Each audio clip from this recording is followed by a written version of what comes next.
Only place you get truth, justice in the Big Sills way. Only place you get it. You're not going to get it on those so-called stations in Philly. You're not going to get it with the national guys. You're going to get it right here on the National Football Show with Big Sills. By the way, we do this always. We start the program out with Big Sills.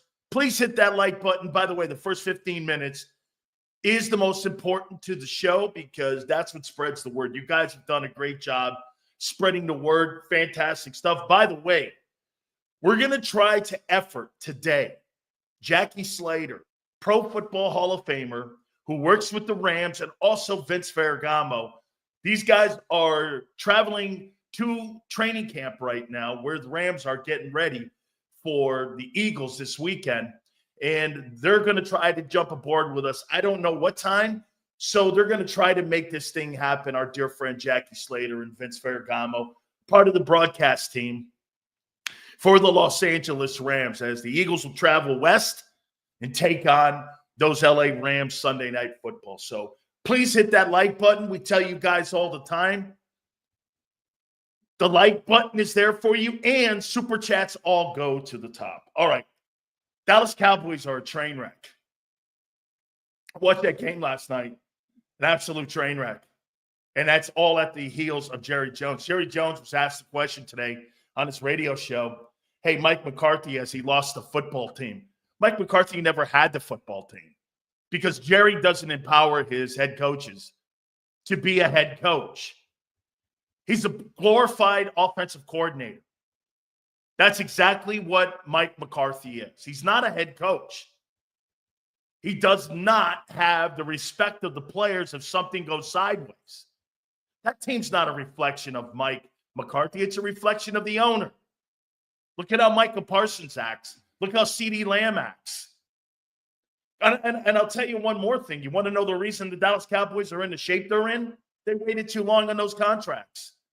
They spent the entire offseason negotiating those contracts with Dak Prescott and CeeDee Lamb instead of building the roster.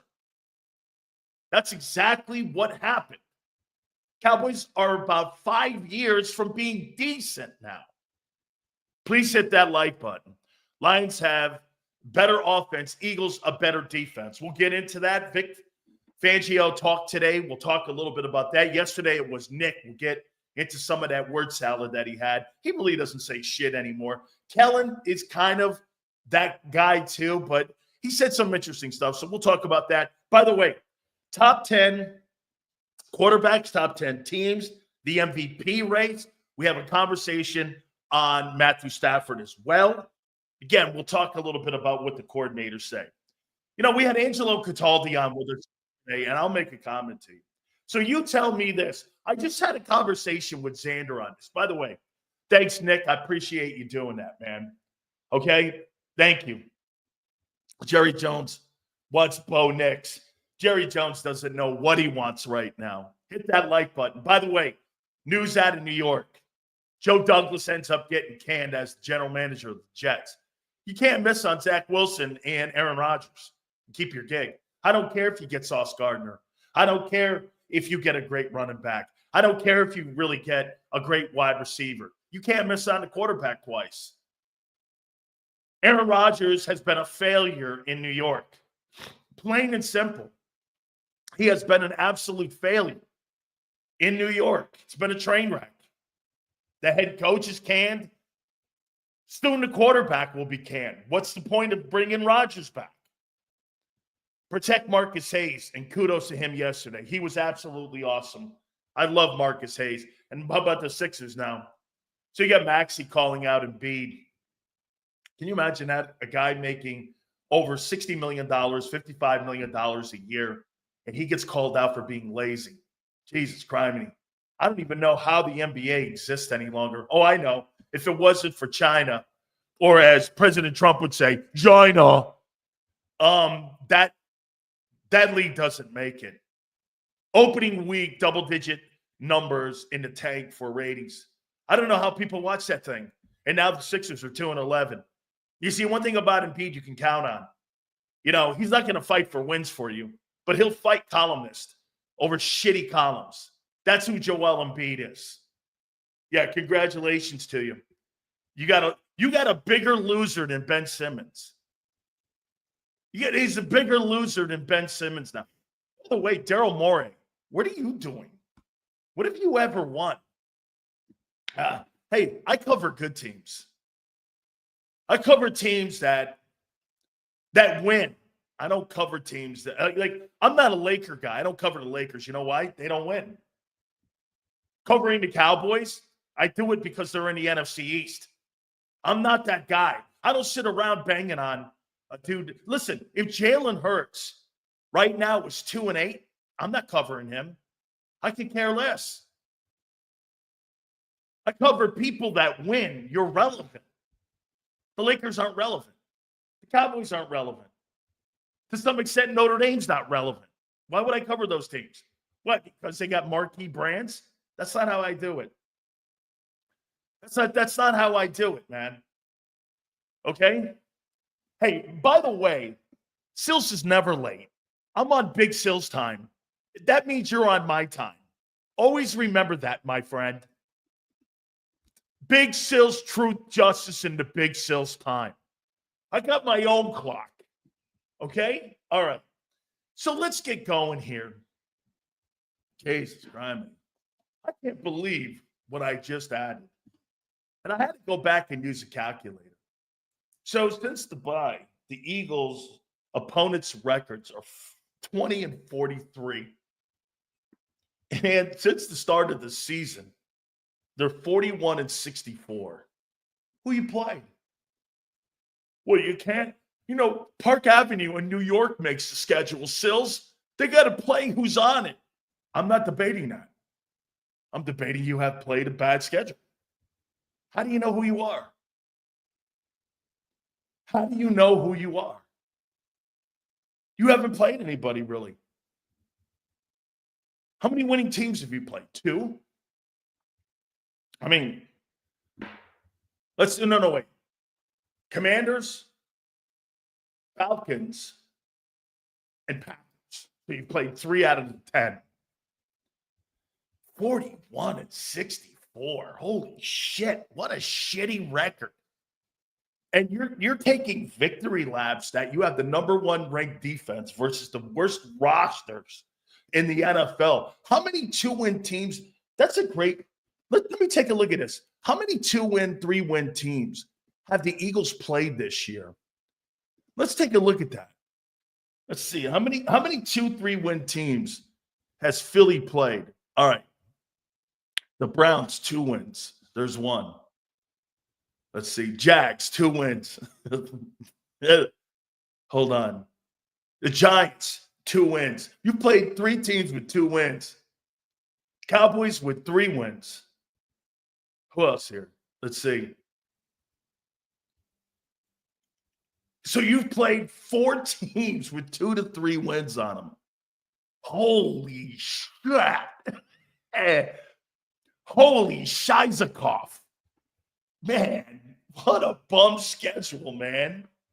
You've played nobody. Okay, you are what your record says, dominating wins, dominating bums. Okay, fantastic. We played bad teams in 17-22, just saying.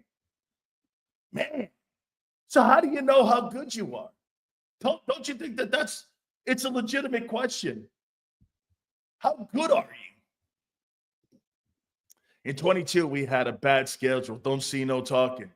In 22, you had a veteran team. This year, you don't know what you really have yet. Find out that, hey, they've been playing well, and they have improved a lot.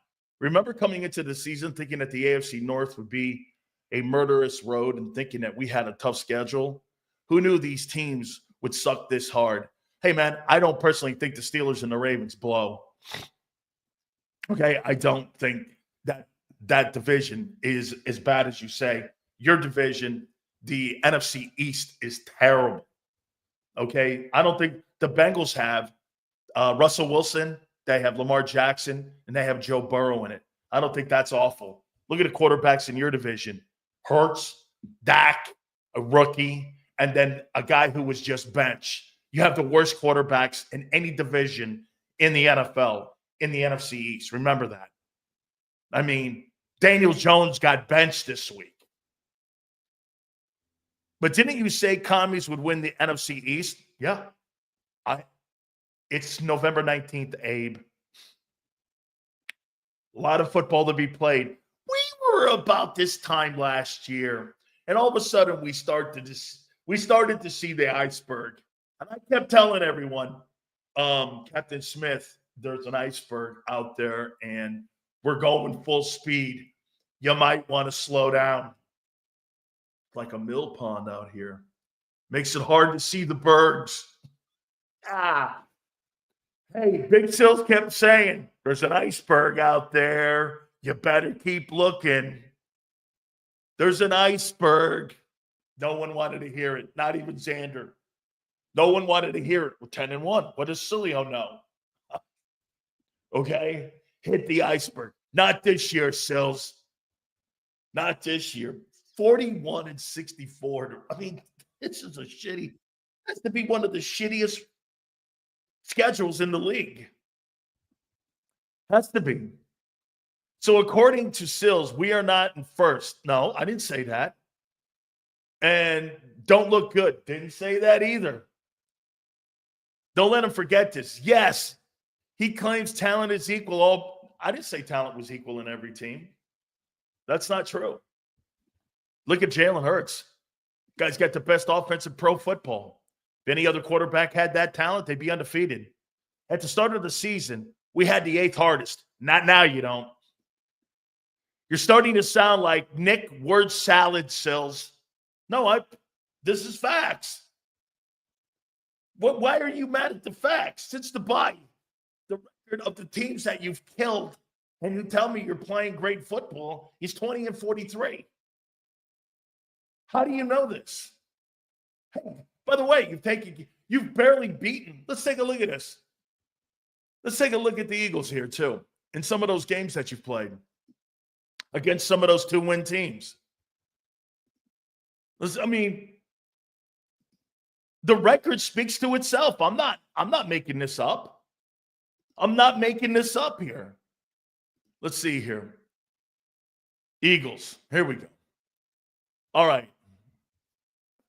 You've got a 2-win Cleveland team, 2-win Giant team, 2-win Jags team, 3-win Cowboys team. Oh, man. And I'm supposed to sit here and try to tell you you're a great team. Still said 7-9 wins like me. Yeah, that's what I said. Yeah, what I said. The Steelers are good, but one-dimensional. Ravens, the Bengals, so are you one-dimensional. You can't throw the ball. Brian, are you under some notion that you're a good passing team? You better talk to Jarrell about your quarterback. He's so inconsistent. The only thing that's consistent is your quarterback. And by the way, Kellen Moore even addressed that. The coordinators even addressed that shit today. I love it when I say it. You guys think I'm talking shit when they say it. It's bullshit. Sills, I agree the schedule's been soft. Soft as tissue paper. But the team has reversed the trend of playing down to their opponents. Lemonade for lemons. Yeah, it's a great take. Okay? You said the Commander game was a good test. I did. When did I say it wasn't? I'm talking about your fucking schedule, Dennis. Look at Dennis. I think their schedule sucks and the record sucks. He's saying, I thought you said that the Commander game was a good test. It is the good test. I'm not saying it's not a good test. How did you tie that into me saying that the Commander game wasn't going to be a good test for you? That's not what I said, jackass. We're at 11 wins minimum. We face New York. Yeah, look at this. So you face the pizza dude, you face Cooper Rush, and you face, well, I'm going to assume the Red Rifle in Carolina or Bryce Young. That's who you're facing. All right. Dan has good points, sure, but come on. We're using the schedule now to denigrate Hurts. I fucking said one word about your boy. I'm talking about the team. Where did you get that at? God, you guys are so sensitive over that dude. I don't even have a topic today on that guy. What are you talking about? Holy shit, are you sensitive? You know why you're sensitive? Because you know he's not good enough.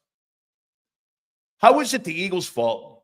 Cowboys, Bengals. I'm not saying that. It's not the point I'm making here. Once again, you're not looking and listening. I think you are getting better. I think you're doing it against bad teams, which is great. And it's a great experience for your young players.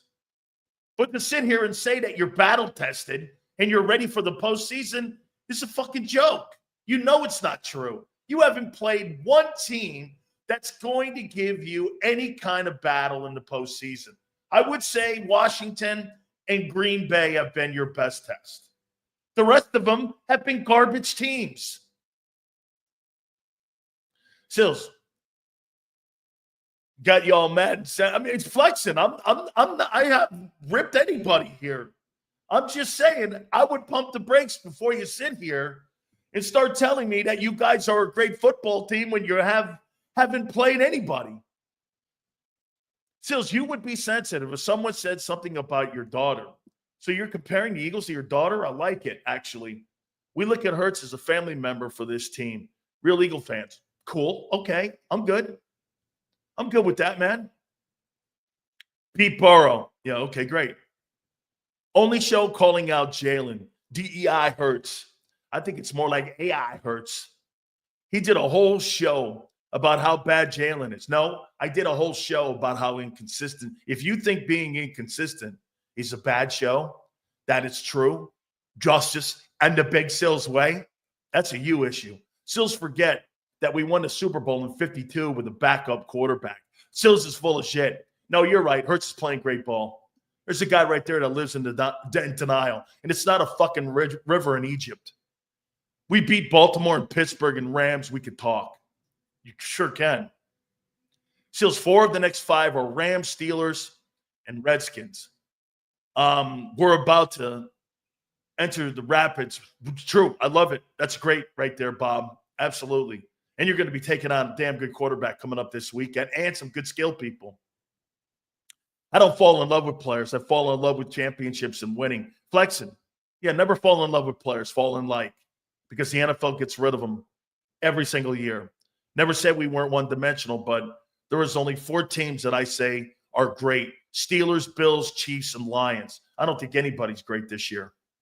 I think there's a bunch of decent teams and a couple teams that are good with good rosters. Like I told you, I personally think that the Eagles have a really good roster and a C-plus quarterback. And I'll hang on that. I mean, you just don't know who you are right now. Are you really? Hey, let me ask you. Okay, and I'll tell you. I'll ask. Talk all you want. Jalen is a leader, unlike Embiid. Jalen is a leader. Yeah. When things are going well.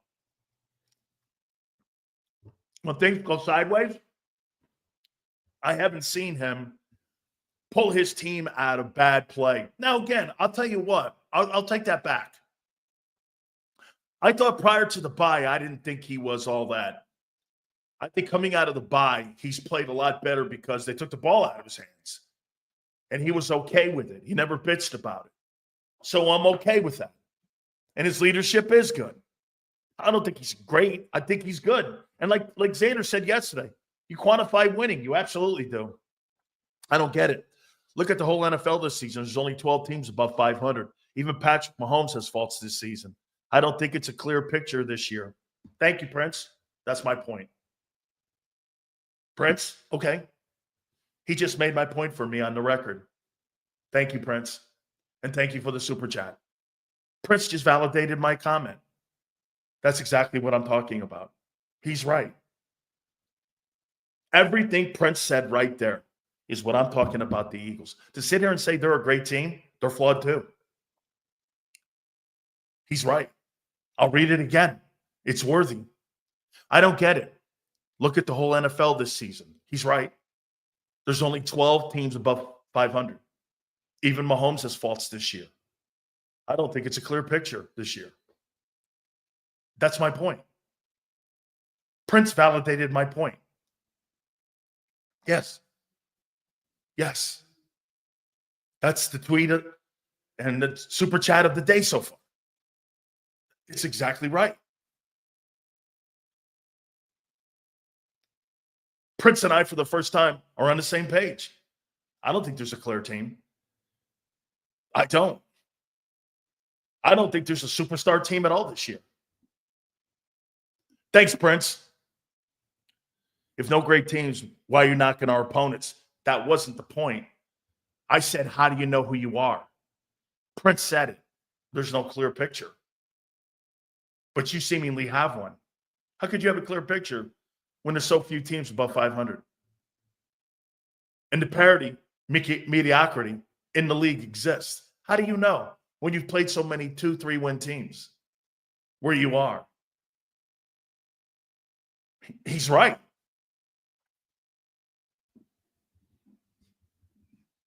Okay, he's right. Seals, our defense is improving. It is. Barkley has been great, no question. Sixers are the same as Dallas. So much drama. Yeah, absolutely. Because you have a crybaby for a leader in Embiid. You should trade his ass. Get him out of here, man. Who cares about the schedule? Get the first seed. That's been kind of my point. I mean, thank God for Prince. Prince just rubber stamped my take. How do you know? Seals, is there a team in this league that I think can run the table the rest of the way and win the Super Bowl? No. Can anybody win this thing this year? I think it's so wide open for the Super Bowl. I think there's some teams that are playing better than other teams, but I don't think there's a clear, like, there's this team and that team. Like you and Detroit, Chiefs, Bills, Ravens. I don't see it. I think depending on who's hurt, who's not hurt, that respective weekend, where the game's being played. That's the point of the topic.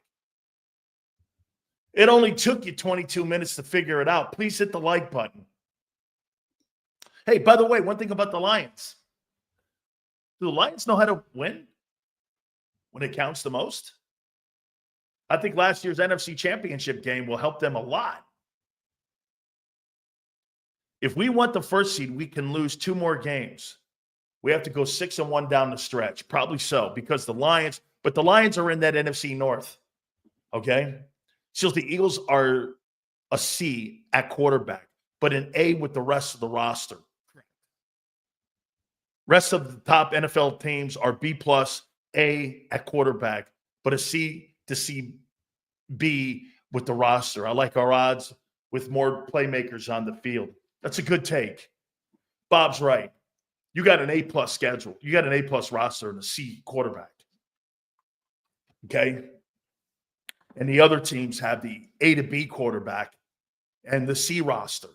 I'd rather have the A quarterback because you can win the Super Bowl with that, because that's what Mahomes does. And that's what Allen's doing this year. He's winning with a C+ roster. You got an A+ roster. So it's kind of balanced. That's why when Xander says Hurts can win a Super Bowl. Yeah, because you know why? It's balanced. The quarterback's not as good as the rest of them guys. And the roster's better than those other teams. That's why the Eagles are kind of in the middle there, because you know why? The one outlier is the quarterback. He's too inconsistent in my book. And that will not change. See, listen, I think Hurts can get into a Super Bowl and play exceptionally well and potentially win it. But do I think he can put 4 games together in a row? No way. He never has. Not against top flight quality teams. And in the playoff run, you go back and look at those numbers in the Giants game and in the 49er game, he was not exceptional at all in those games. He wasn't. He was exceptional in the Super Bowl. Sills, try going one show without talking shit about Hurts. I'm trying not to believe you're biased because you're proving you like pissing off the fan base. The quarterback is going to lead you to the Super Bowl, not your fucking wide receivers guy. And by the way, I think your quarterback's the weakest link. I don't think he's horrible. And I don't think he's bad. I think he's average. You know why he's average? One quarter he plays like shit. The other 2 quarters he plays good. That's kind of who he is. You're the worst first quarter football team in pro football this year on offense. The worst. No, not even Carolina's that bad. Not even Carolina. Mahomes is an A-plus quarterback. He threw an INT first play. So, Shark, what's your point? What's your point about Mahomes? The dumbest comments are made about Patrick Mahomes. So, Patrick Mahomes could throw, as I've said, he could have 57 interceptions this year. And his team's still going to fight for a Super Bowl. If Hurts moves up to a B, we win it all. He was a B in 22. Dude, it's unbelievable when you bring up Mahomes' name. You all sound like idiots. Super Bowl is a team measuring stick. You said it yesterday, and it is. Stop contradicting yourself. No, I'm not. It's a team thing. You have a great roster and an average quarterback. I just said you can get there. Those other teams have like Bob said, those other teams have B to A-plus quarterbacks and C rosters. They can get there. But I'll take the A quarterback. I'm with Bob on that. Sills, have teams in the last 3 years been on a downward trend? And if so, why is it a coaching issue? I think it's a parity issue. I think it's a free agent and a turnover in the league and free agency. The lack of the running game or poor defenses, etc. Brian, I think it's just a turnover in the league every year. I do. I think it's the turnover. Seals in 22, Hurts was playing geared to his strengths, and Gannon crumbled when we needed him. And most would have won the Super Bowl if Vic was there, and we would have.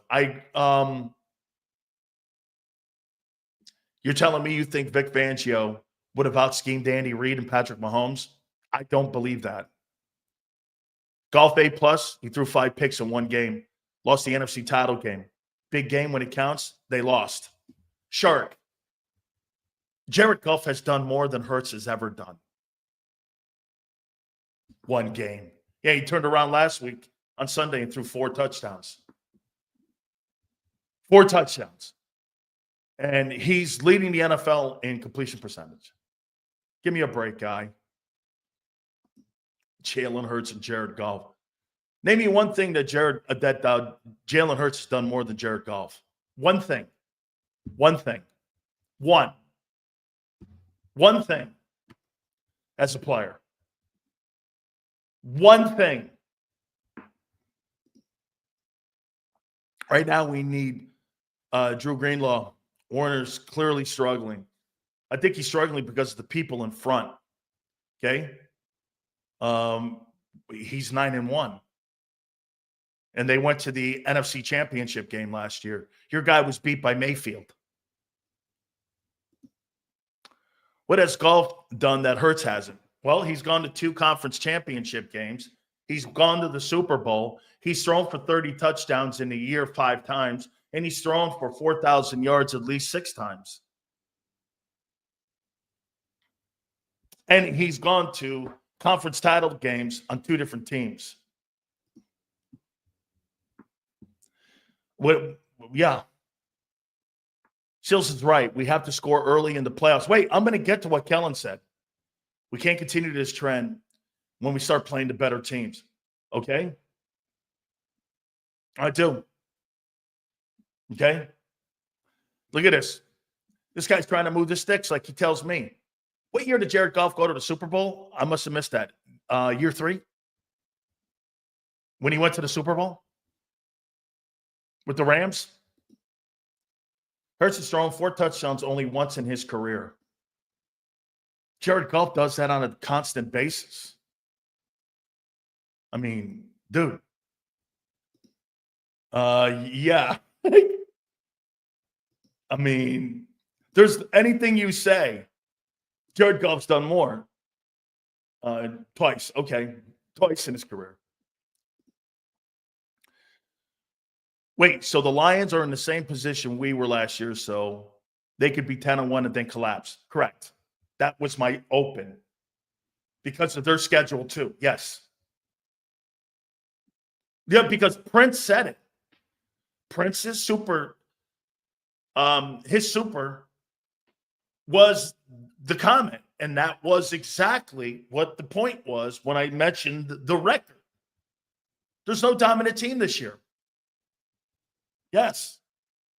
After yesterday, do you feel different on taking sacks? No, I disagree with him. Because I think stalling drives, and when you're driving, and I disagree with that. I disagree with Marcus Hayes. No, I don't. I think if you're driving and your quarterback takes a sack and he takes you out of field goal position, to me, that's like a turnover. You lost an opportunity to score. That's what turnovers do. Do they not? When you turn the ball over, you lose an opportunity to score and put the team in a better position to score, right? Well, when Jalen Hurts takes sacks and his team out of field goal position or a scoring drive opportunity, I look at that as kind of like a turnover. You lost points.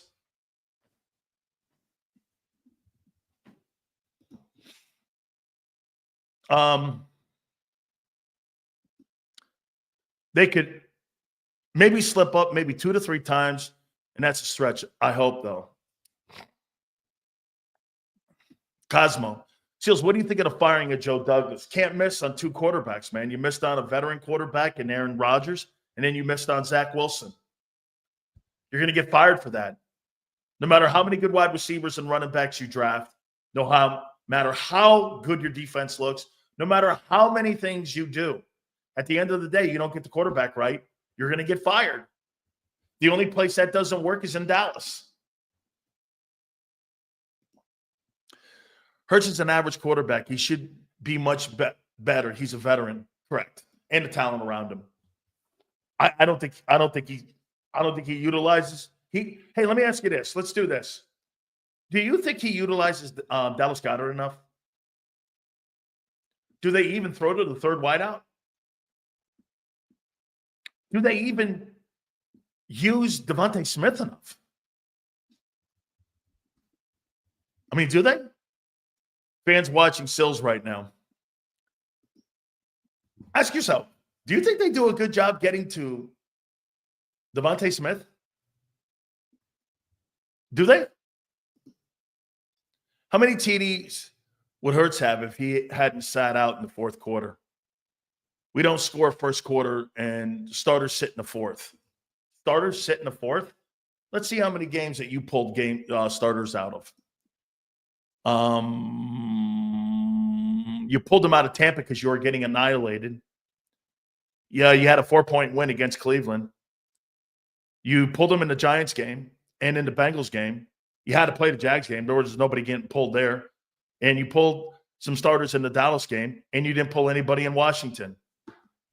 And again, like I said, it's a shitty schedule.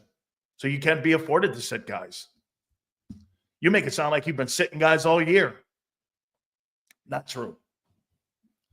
You've been in games against the Jags and Cleveland. I mean, that's not, and New Orleans. Not seeing the tight end and wide receiver 3. He's not on the OC. It's on Hurts. Completely on Hurts. He doesn't spread the ball around.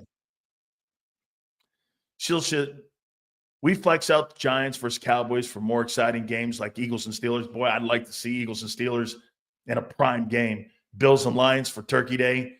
Dude, guess what you're getting on Turkey Day? If I'm not mistaken, are they not putting up, isn't it Tommy DeVito and Cooper Rush for Thanksgiving Day? Isn't it Giants and Cowboys for Turkey Day? So you're going to get Tommy DeVito versus Cooper Rush on either Christmas Day or I think it's Turkey Day. Holy shit. Can't think the NFL loves that. Tommy DeVito versus Cooper Rush on Turkey Day. I mean, not what the league was hoping. Okay? Not what the league was hoping for. That's quite a Turkey Day. We'll be gagging on our chicken wings and our turducken. Chiefs and Steelers on Christmas is nice, except it's on Netflix. If you don't mind, you're good. They need to move the game out of Thanksgiving. That's a travesty. Hey, man, I don't think the Cowboys ain't moving. I don't know. They'll do something next year because Tommy DeVito versus Cooper Rush. Holy shit. So did you QB swap with Prescott? No. I don't think Dak is bad. Gotta wait. Guys, please hit the like button. Okay, Tommy Gabagool. That's nice. No. Dak he panics. Hurts doesn't panic. That's one thing I like about Jalen. Jalen doesn't panic. Okay? He doesn't panic. That's why the kid wins. He doesn't panic. Dak panics. Dak thinks he's got to play hero ball. Jalen doesn't really. He'll turn around and hand it, run, slide. He may not get the first down, but he's trying to protect the ball. Dak doesn't protect the ball enough. So all that being said, is Dak got a better arm? Yes. Is Dak a better quarterback? Yes. Oh, wait, thrower of the football? Yes. Is Jalen a better quarterback? Yeah. I mean, yes. Dak's streaky too, though. But I'm not – he just plays too much fucking hero ball, man. Okay? I like that, Schmidt. Nice. Thank you for the super chat. Okay? I like it. I mean, Hurts doesn't panic. Reads defense. No, he doesn't read defenses. He can't read a defense. Dude, Jalen Hurts reads a defense as bad as I read some of these super chats. Sills, we don't have Allen, Mahomes, or Goff. We have Hurts. Let's focus on how and if he will get better. He's not going to get better. It's who he is. The roster only will get better. That's why they keep adding players like Barkley. They know this. He's not going to get better. That's why they took the ball out of his hands. They run the ball. That Kellen said it today. It's why they run the ball more. The quarterback is not going to get better. There's no ceiling for Hurts. The ceiling is this. Okay? Now what you do is you manage it. Don't have him make high percentage plays. And by the way, the next time I hear somebody tell me that Jalen Hurts throws a great deep pass, I'm going to say this to you. So fucking what? Brady never. Manning never. Montana never. Aikman never. Bradshaw never. None of those guys did. I mean, so? What's the big, it's a stupid comment that means nothing. He throws a nice deep ball. And Tom Brady didn't win Super Bowls throwing deep passes. He never in his entire career was a deep ball passer. Except for 1 year when he had Moss. Outside of that, it was all dink and dunk and tight end plays to Gronk and Aaron Hernandez. That's 4 games we sat starters, quarters. We never blew the Jags out 52-6. That's unnecessary. I thought Tim keeping the starters in, JD, was really stupid. I'm talking Dan Campbell. Keeping his starters into the fourth quarter was stupid. You had that game in the end of the third, middle of the third quarter, you had that game won. Keeping your starters in so that you can roll that Jags team and pile up points. Now, maybe what he's thinking is because there is point differential that will determine home field advantage if it comes down to same records and division records and conference records.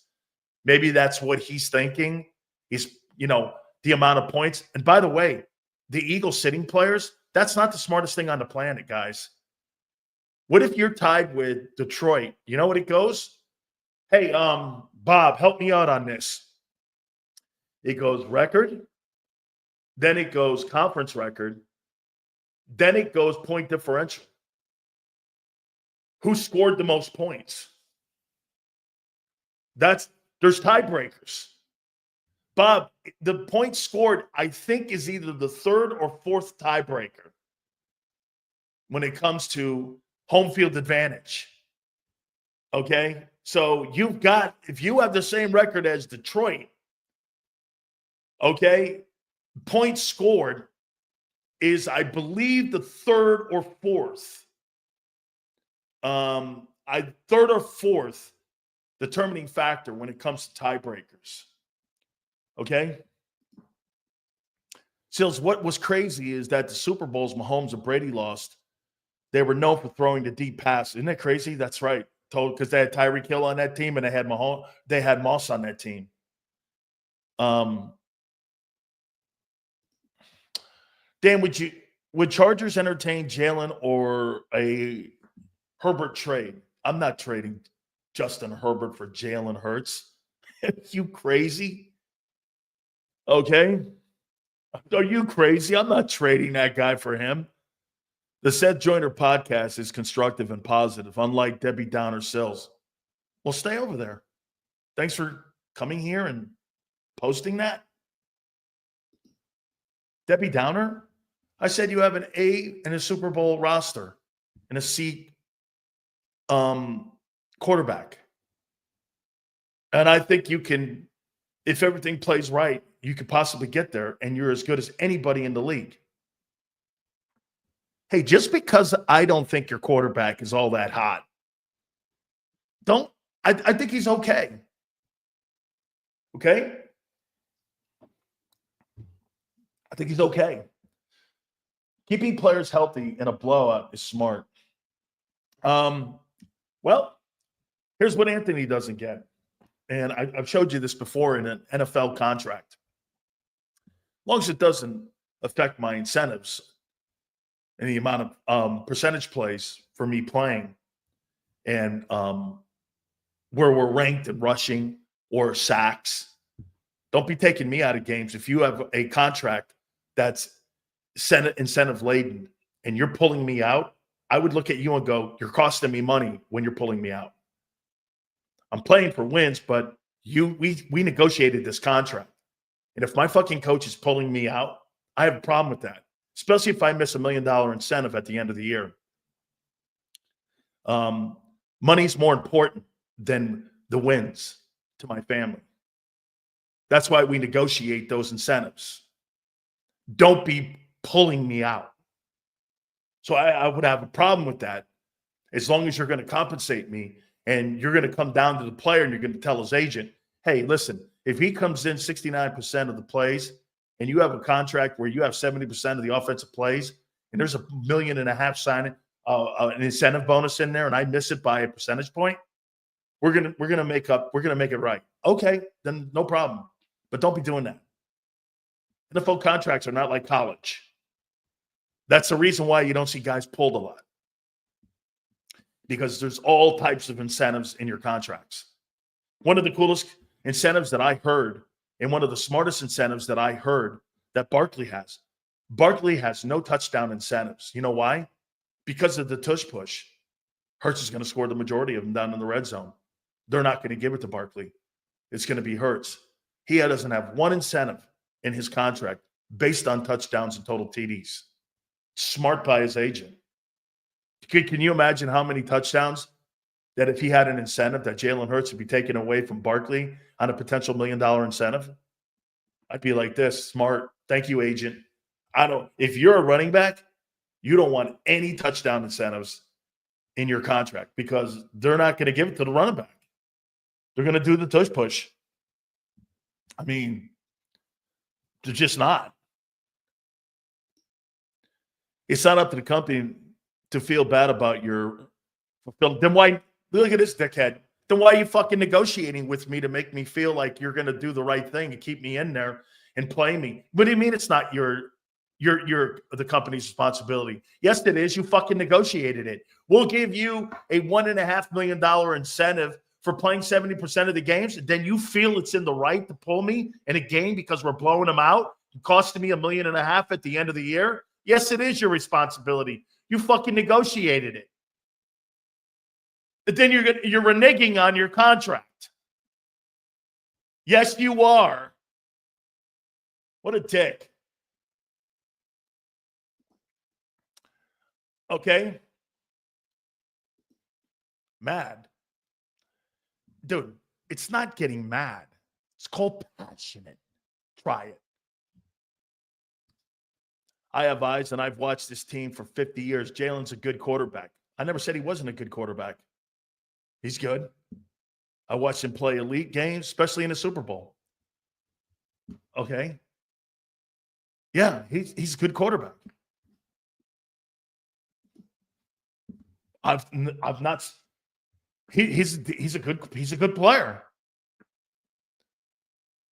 With our easy schedule, we still have Washington. Yeah, I get it. I think. Yeah, I'm not going to. We have a better roster than in 17. No, you don't. No, you don't. How dare you fucking say that on November 19th, having one dick? This right here, JoJo. This guy should be called Dodo or Dum Dum. He's telling you you have a better roster on November 19th than you did in 17. And those guys won the Super Bowl. Okay. Okay. Why don't you try winning the Super Bowl first, Dum Dum, and then come back and go, hey, we had a better roster. On November 19th, you sound like those idiots like Dick Reyes last year telling me 10-1. I mean, you can't be any dumber. We have a better roster. Hey, I don't mind you saying last year you have a better roster. You can't even say that better than 22. You haven't reached the Super Bowl yet. You haven't reached the Super Bowl. Shit, man. You got waxed in the playoffs last year. You got guys on November 19th taking victory laps. By the way, my boy Xander will jump aboard with us. That'll be at 3:30. But we're efforting Vince Ferragamo and Hall of Famer Jackie Slater, who worked for the Rams. Get a little insight on what the Rams are doing there at SoFi as the Eagles have to fly out west to take on that team. Everyone knows if you're anywhere close, Jeffrey Lurie plays out those incentives, so your incentive rant is moot point. He does? How do you know this? Have you heard that before? Really? So let me ask you this. So when Howie Roseman and the Eagles fixed that last game of Doug Peterson's career, fixed that game, you think he paid out the incentives then when he sat everybody?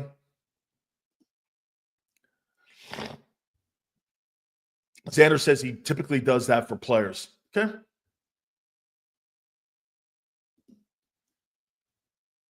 And I would believe that because the amount of money he gives up front.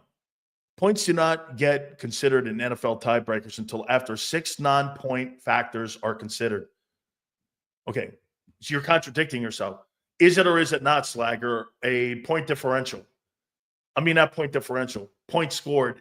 Is it not used as a tiebreaker?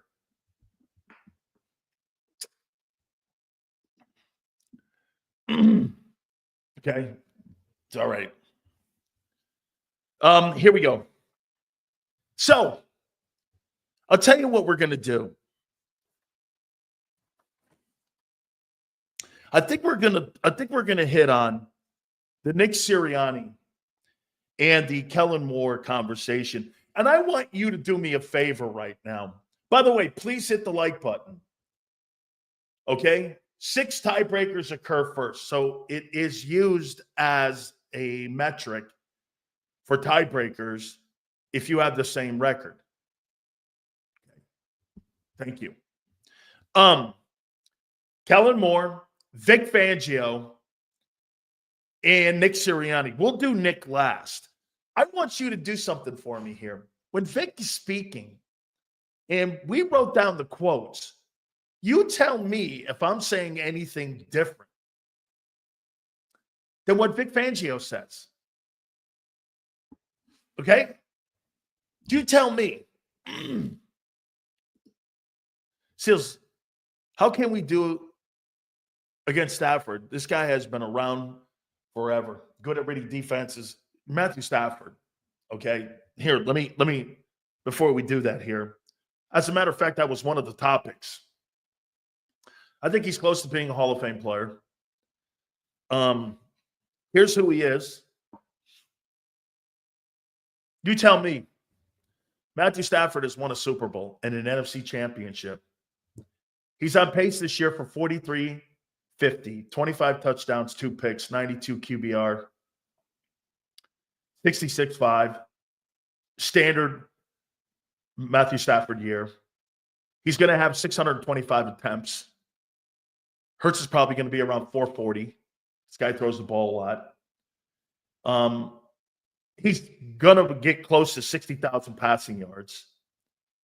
The only problem that I have with him is that he's 103 and 112 and 1 as a starting quarterback. Some would go like this, well, he was in Detroit. Well, Jared Goff's winning in Detroit. Okay? Jared Goff is winning in Detroit. And his record with the Rams right now, he's 29 and 22. And in Detroit, he was 74 and 90 and 1 and never won a playoff game. So, do I think he's better than Phillip Rivers?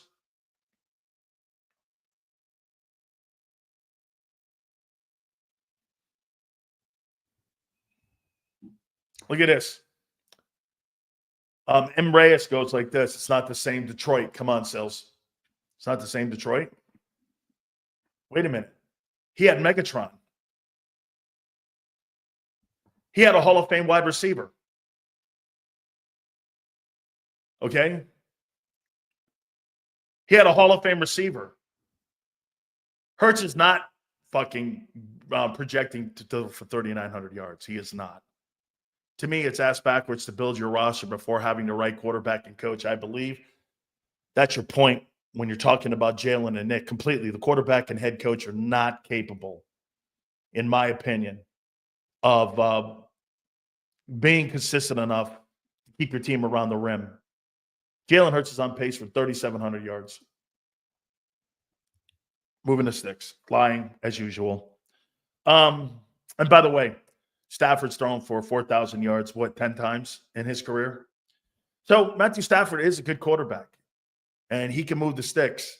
This guy beat Brady in the NFC title game. I believe either the divisional game or a NFC championship game. I can't remember where that game was played. I think it was in L.A.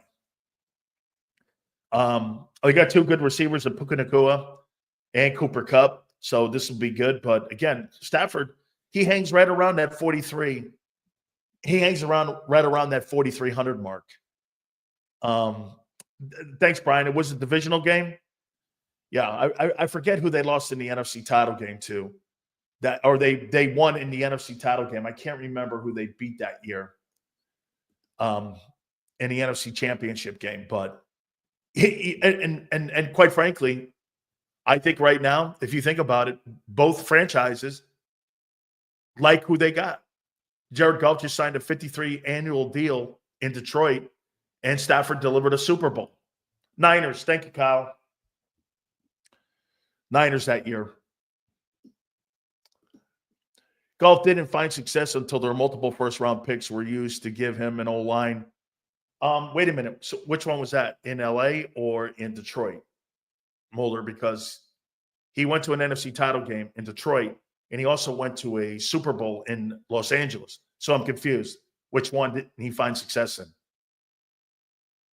This guy's trying to tell you he didn't have success in L.A. They lost 14-6 to the Patriots. Detroit. Okay. Well, he had success when McVay showed up. And by the way, Xander brings up a great point about Justin Herbert. So this guy had Jeff Fisher his first year, and he fumbled all over the place. They put Sean McVay in the building, he goes to the Super Bowl. Justin Herbert's all over the yard with Brandon Staley. You put Jim Harbaugh in the building, this guy's back to being an elite quarterback. Coaching matters in the NFL.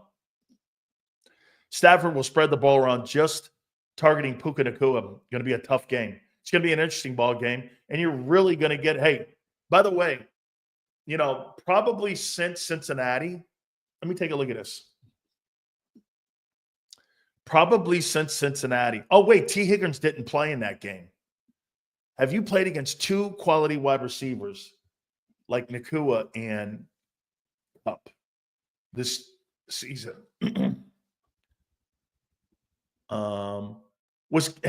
Was Godwin and Evans in that game? Was Godwin and Evans in that Tampa game? I don't remember. If Godwin had, I think Godwin was injured. Evans and Godwin were in that week 4 game. That's probably your best. Washington was 1. The Rams have 2 really good wideouts. Okay, so Godwin, you guys are saying Godwin and Evans were in that, and they put a 38 burger on you when they had, or 33 burger. It was 33-16. They crushed you when they had those 2 wideouts. Let's take a look at that game on what those wideouts did in that ball game. Evans went for 94 yards and a touchdown. Godwin went for 69 yards. That could possibly be the same kind of thing that goes on with Nacua and Kupp. That's going to be a challenge. Absolutely. Mike Evans almost had 100 yards in that ball game, and Godwin 70 yards. Yeah. So it's going to be a wild one there. DeJean's not going to make that much of a factor covering. He's not on the perimeter. DeJean's more on the tight ends, dude.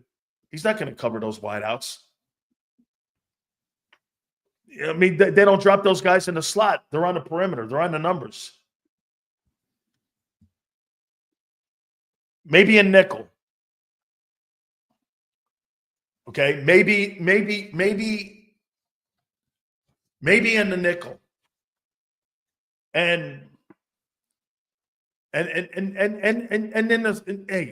the slot.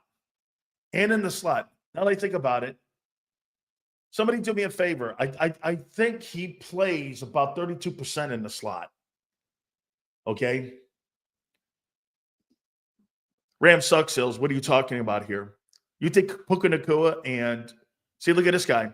Anton, I'm not talking about the team. And by the way, I think their defense is not bad. They had a ton of injuries early on. Hey, Anton, you really think that Puka Nacua and Cooper Kupp suck and Matthew Stafford sucks? Those guys suck. Let's take a look at that. Cooper will cover him. Let's take a look at this year. Those guys missed a ton of time. Those guys missed a ton of time this year. I think Kupp has missed a shitload of time. Guys, do me a favor. Please hit the like button here. Let's take a look at Kupp. Let's go in depth here a little bit.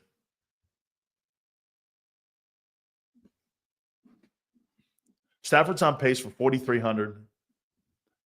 And Cooper, I'll tell you what, that running back is pretty good. The running back, Corinne Williams, he's on pace for 1,300 yards. So they can run the ball.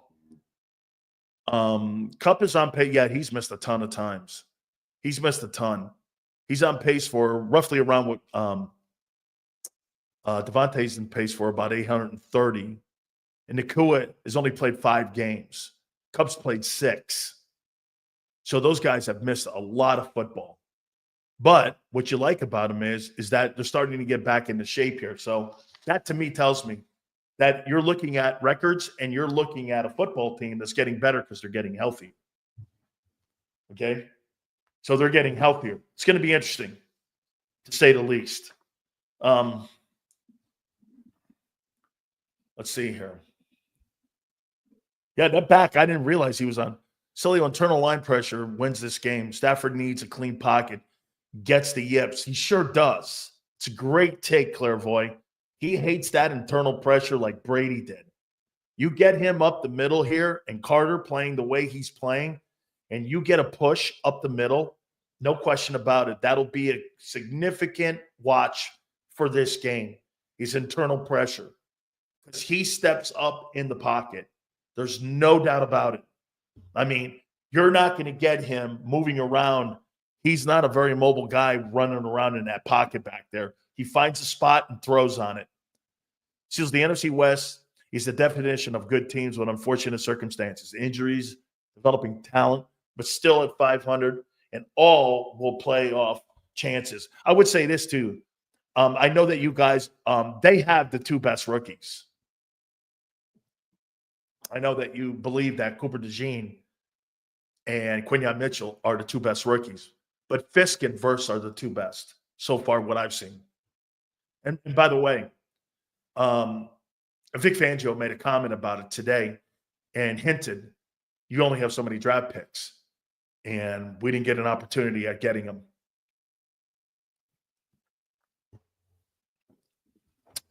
I think they would have drafted one of them.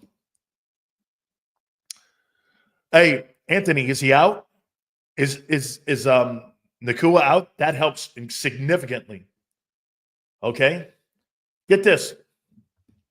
Okay, well, let's go to that. And I'll tell you, here's the quote from Vic Fangio. I love it when we write it down. Hard disagree? Not true. Here's Vic on Verse and Fisk. Let me find it. The two rookies that they have. Yes, we only have so many draft picks. And we definitely were looking at these two men. And Fisk and Verse are fantastic. We were high on our draft boards, but we only have so many draft picks. And we were looking at one of these guys. Well, they went ahead of him.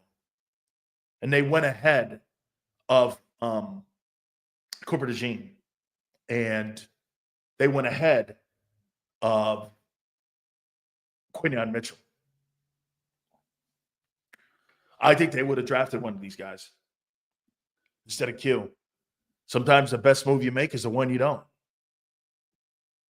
Okay? Verse was the 19th pick. Fisk was the 39th. Mitchell was 22nd. Yeah. And I think that's exactly what Vic was talking about today. Okay? That's exactly what he was talking about. There's no injury tag on Puka so far. Okay? He has been banged up all year, though. He has been. Okay? I'll tell you one thing. The Rams have done a spectacular job at drafting. Kevin Demoff and Les Snead have done a fabulous job at the job that they've done on retooling that football team since the Super Bowl team. Hey, I didn't say you didn't. I didn't say, hey, so just so you know, Trag, if you want to look at it, glass half full, you wouldn't go wrong either way. You know what I'm saying? And for me, then you have to come down to this. Would you rather have an edge rusher or would you rather have a corner? If all things are equal in a passing league, I'd rather have the corner. I'd rather have the corner than the edge rusher. Okay? I mean, I'm not saying edge rusher is not important. By the way, did anybody happen to see Derek Barnett last night? Strip, sack, fumble recovery, touchdown return. I was like, but I also did see the head slap. And that's what you get out of Derek Barnett. You get a shitty bonehead play, head slapping on a field goal attempt.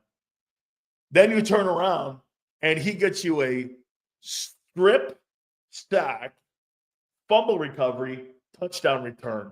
I was like, what in the world? Of course, not in Philly he does that. Oh, man. Devin White was on that team, too. I saw it. First, has been very good. Imagine him in a zero jersey instead of milk carton. Hey, let's get to one thing, and I'm going to bring that up right now, Brian. By the way, guys, please hit the like button. Hey, Vic Fangio never brings up Bryce Huff.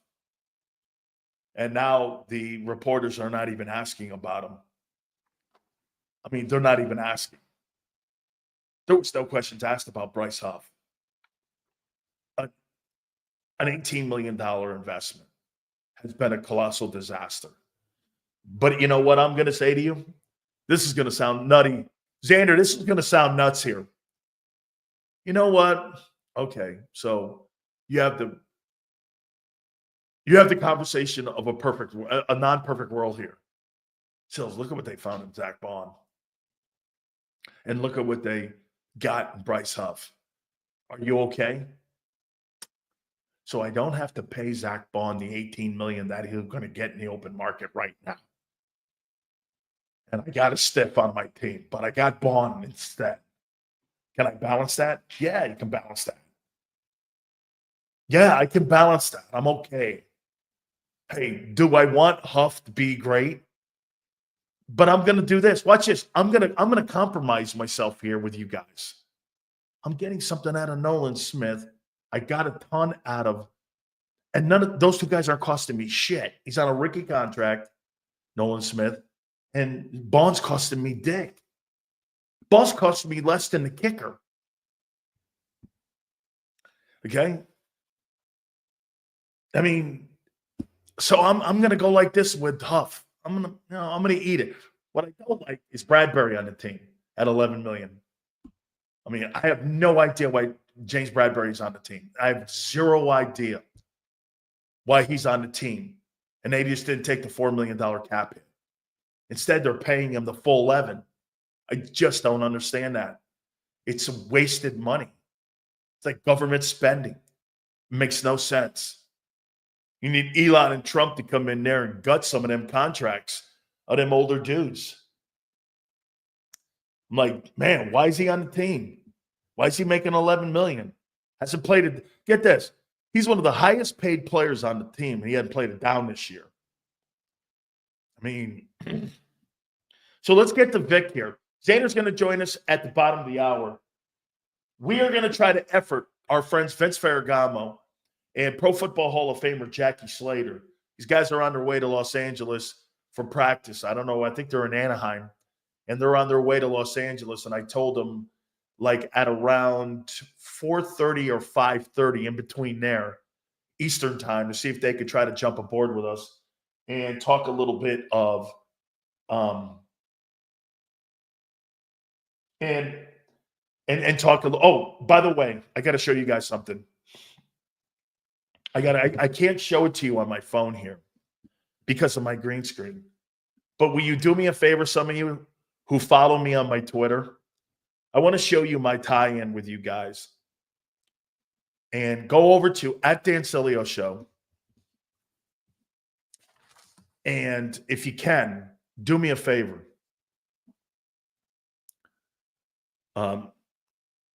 There's a gentleman who does something for us all the time. And it's really cool. And he does this all the time for us. And he does it during the holidays. And what he's done is, his name is Richard Gray. And I said this right now. I want to share something that my friend Richard Gray does for Canes football and Eagle fans, honoring my friend Jerome Brown. He takes care of the crash site so folks never forget. And he's dressed it up nice. Fly, Eagles, fly. There's two, one for Augustus, where Jerome was killed. And they dressed it up every holiday. Look at that Eagle thing, man. Fly, Eagle, fly. There's a banner, forever in our hearts. It's right outside of Brooksville. So if you get a chance, Go over to my Twitter page at Dan Sileo Show, and you'll see those pictures that Richard Gray every year honors Jerome Brown so that we never forget JB. Okay? I mean, arguably one of my closest and dearest friends and my former teammate. So it's really cool. And the pictures were sent to me. They took them this morning, and they never forget Jerome. So it's right there at the crash site outside the dealership where he bought his Corvette, flipped the car, and he ended up dying. I died in July, I believe. And those pictures are on my Twitter page at Dan Sileo Show. So I hope you'll check them out. Let's see here.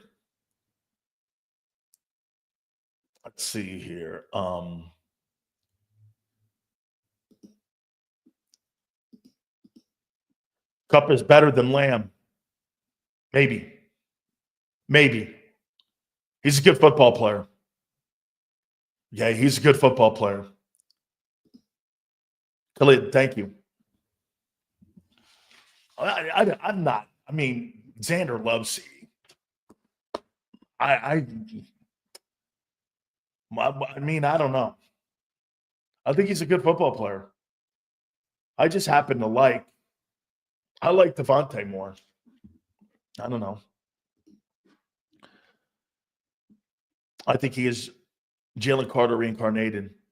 They have the same attitude, temperament, and play style. They sure do. And he wears 98. That's what he wore in college.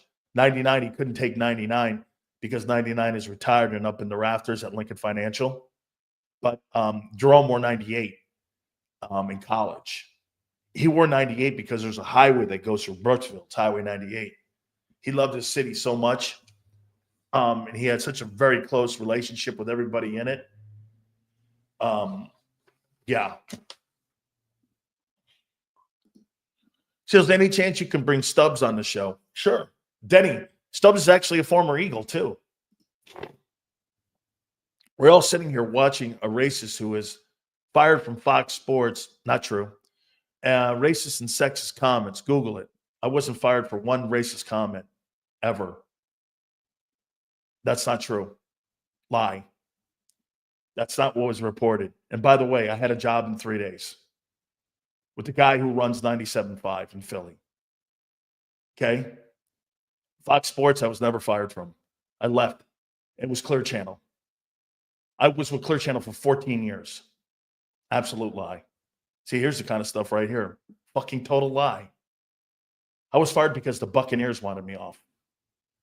Do you want to see the apology that Clear Channel wrote? Hey, by the way, you know what, dude? Just like Brian Urlacher said, that shit don't matter anymore. Nobody cares. You lost. You lost. Nobody cares. I don't care anymore. Hey, Google it. That's funny. Thank you, guys. Hey, I don't care anymore. You know what I say to you? Fuck you. Eat a dick.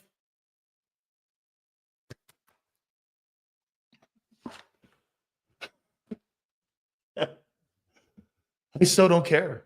Liberated. Still Skilly, this guy's never been to the channel, doesn't know you from a can of paint. I know, man. He's, you know what he is? Oh, man. You know what he'll do if he's any kind of good sports guy? He'll stay here. And he'll stay with us. I don't want him to leave. I don't want him to leave. Hey, let me ask you this, guys. Yeah. One of my best friends, Jerome Brown. Okay. Yeah, okay. All right, let's get to Vic here. Okay.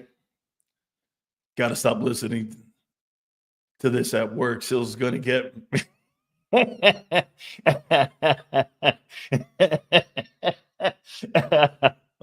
Hey, real. Thank you, man. I'll try to behave myself. I had a guy tell me this. Hey, Sills, I've got you here in a restaurant in South Philly. can you do me a favor? And I'm like, I mean, I can only imagine. Okay. No, you're right, man. You're right. That's what Big Joe Krause says. You don't have to punch down, Sills. You're right, guys. Sometimes I catch myself. Still, Stafford's on pace for 43, 47, and 22 touchdowns.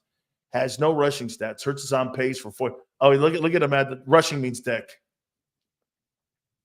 Okay. Means dick. Hating on a so-called racist, but watching him is crazy work. I'm with you. I don't get that. Hey, I'm with you. I never got that. I never got that. All right, let me get to Vic here. Hey, Sills, you suck. I've been watching you for 32 years. You've never changed. Wow. Okay. And yeah. Can we get Foles or McNabb on the show? Yeah, I'll ask Frank Reich for Nick Foles' cell phone. He gave me Nick's, but the general manager had a cow with me because, I don't know, I started saying some harsh things about him. And he didn't want to put the GM on, so Bob Lane cried to his owner, I'm not putting you on. Why would make me want to put the general manager on? All you do is talk shit on him. I'm like, well, he can't draft. And I'm supposed to put him on? Oh, I see. So you put him on with people who say things you like? No. But fair. Okay? He's not racist. He just loves to talk shit on Hurts.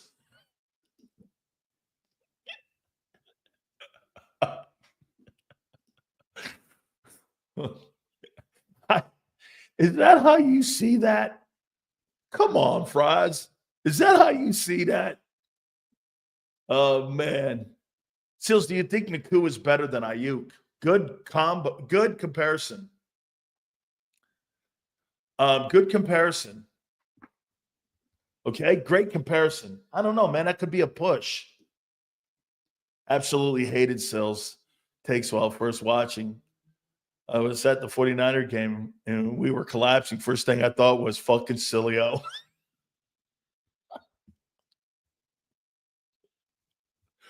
Hey, Xander, look at this one. I'm sitting at the 49er game at Lincoln Financial.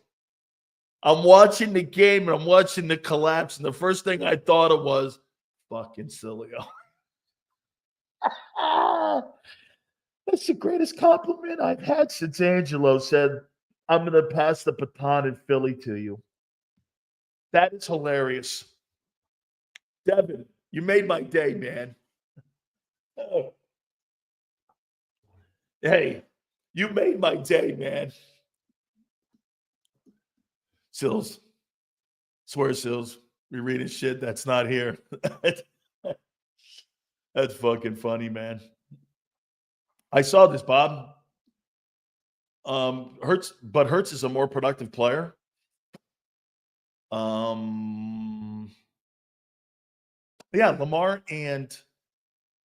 Lamar, but here, productive player, Bob, or winning in today's NFL. I think Lamar Jackson and Jalen Hurts put a lot of stats up.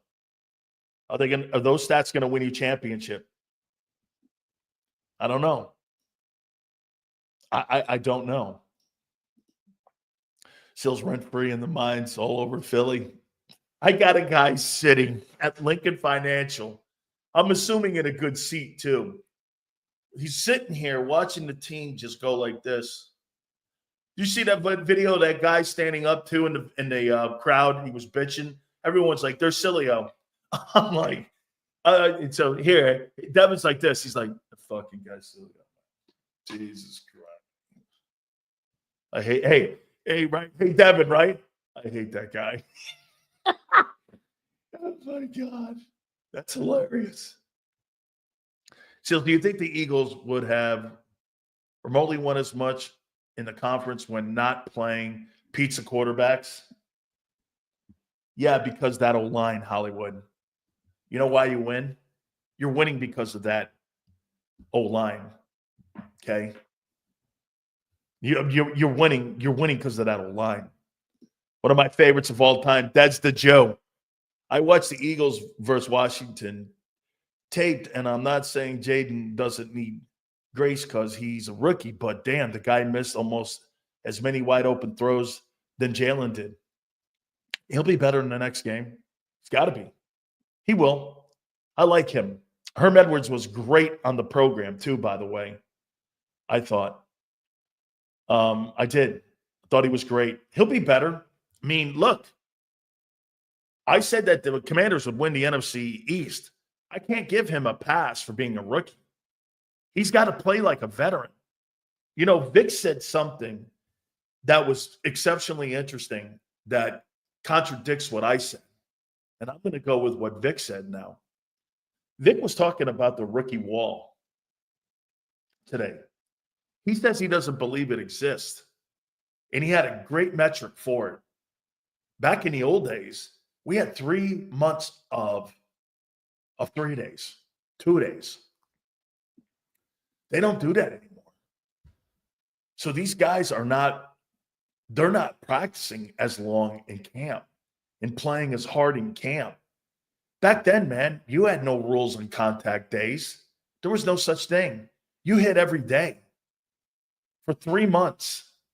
By the time you got out of camp, you were dragging getting into the first game. You had 3 months of camp. Nowadays, what do they have? 10 games? And so when Vic brought that up today, I'm like, wow. So maybe there isn't a rookie wall. He goes, I don't believe there's a rookie wall anymore. Maybe mentally, and maybe, you know, that could play a factor. But physically, he said, how could there be a rookie wall when back in the day, those guys, you don't practice as hard as you did in training camp? Honestly, guys, we went 3 months every single day of 2 days. 3 months of it. Full contact, 3-hour practices.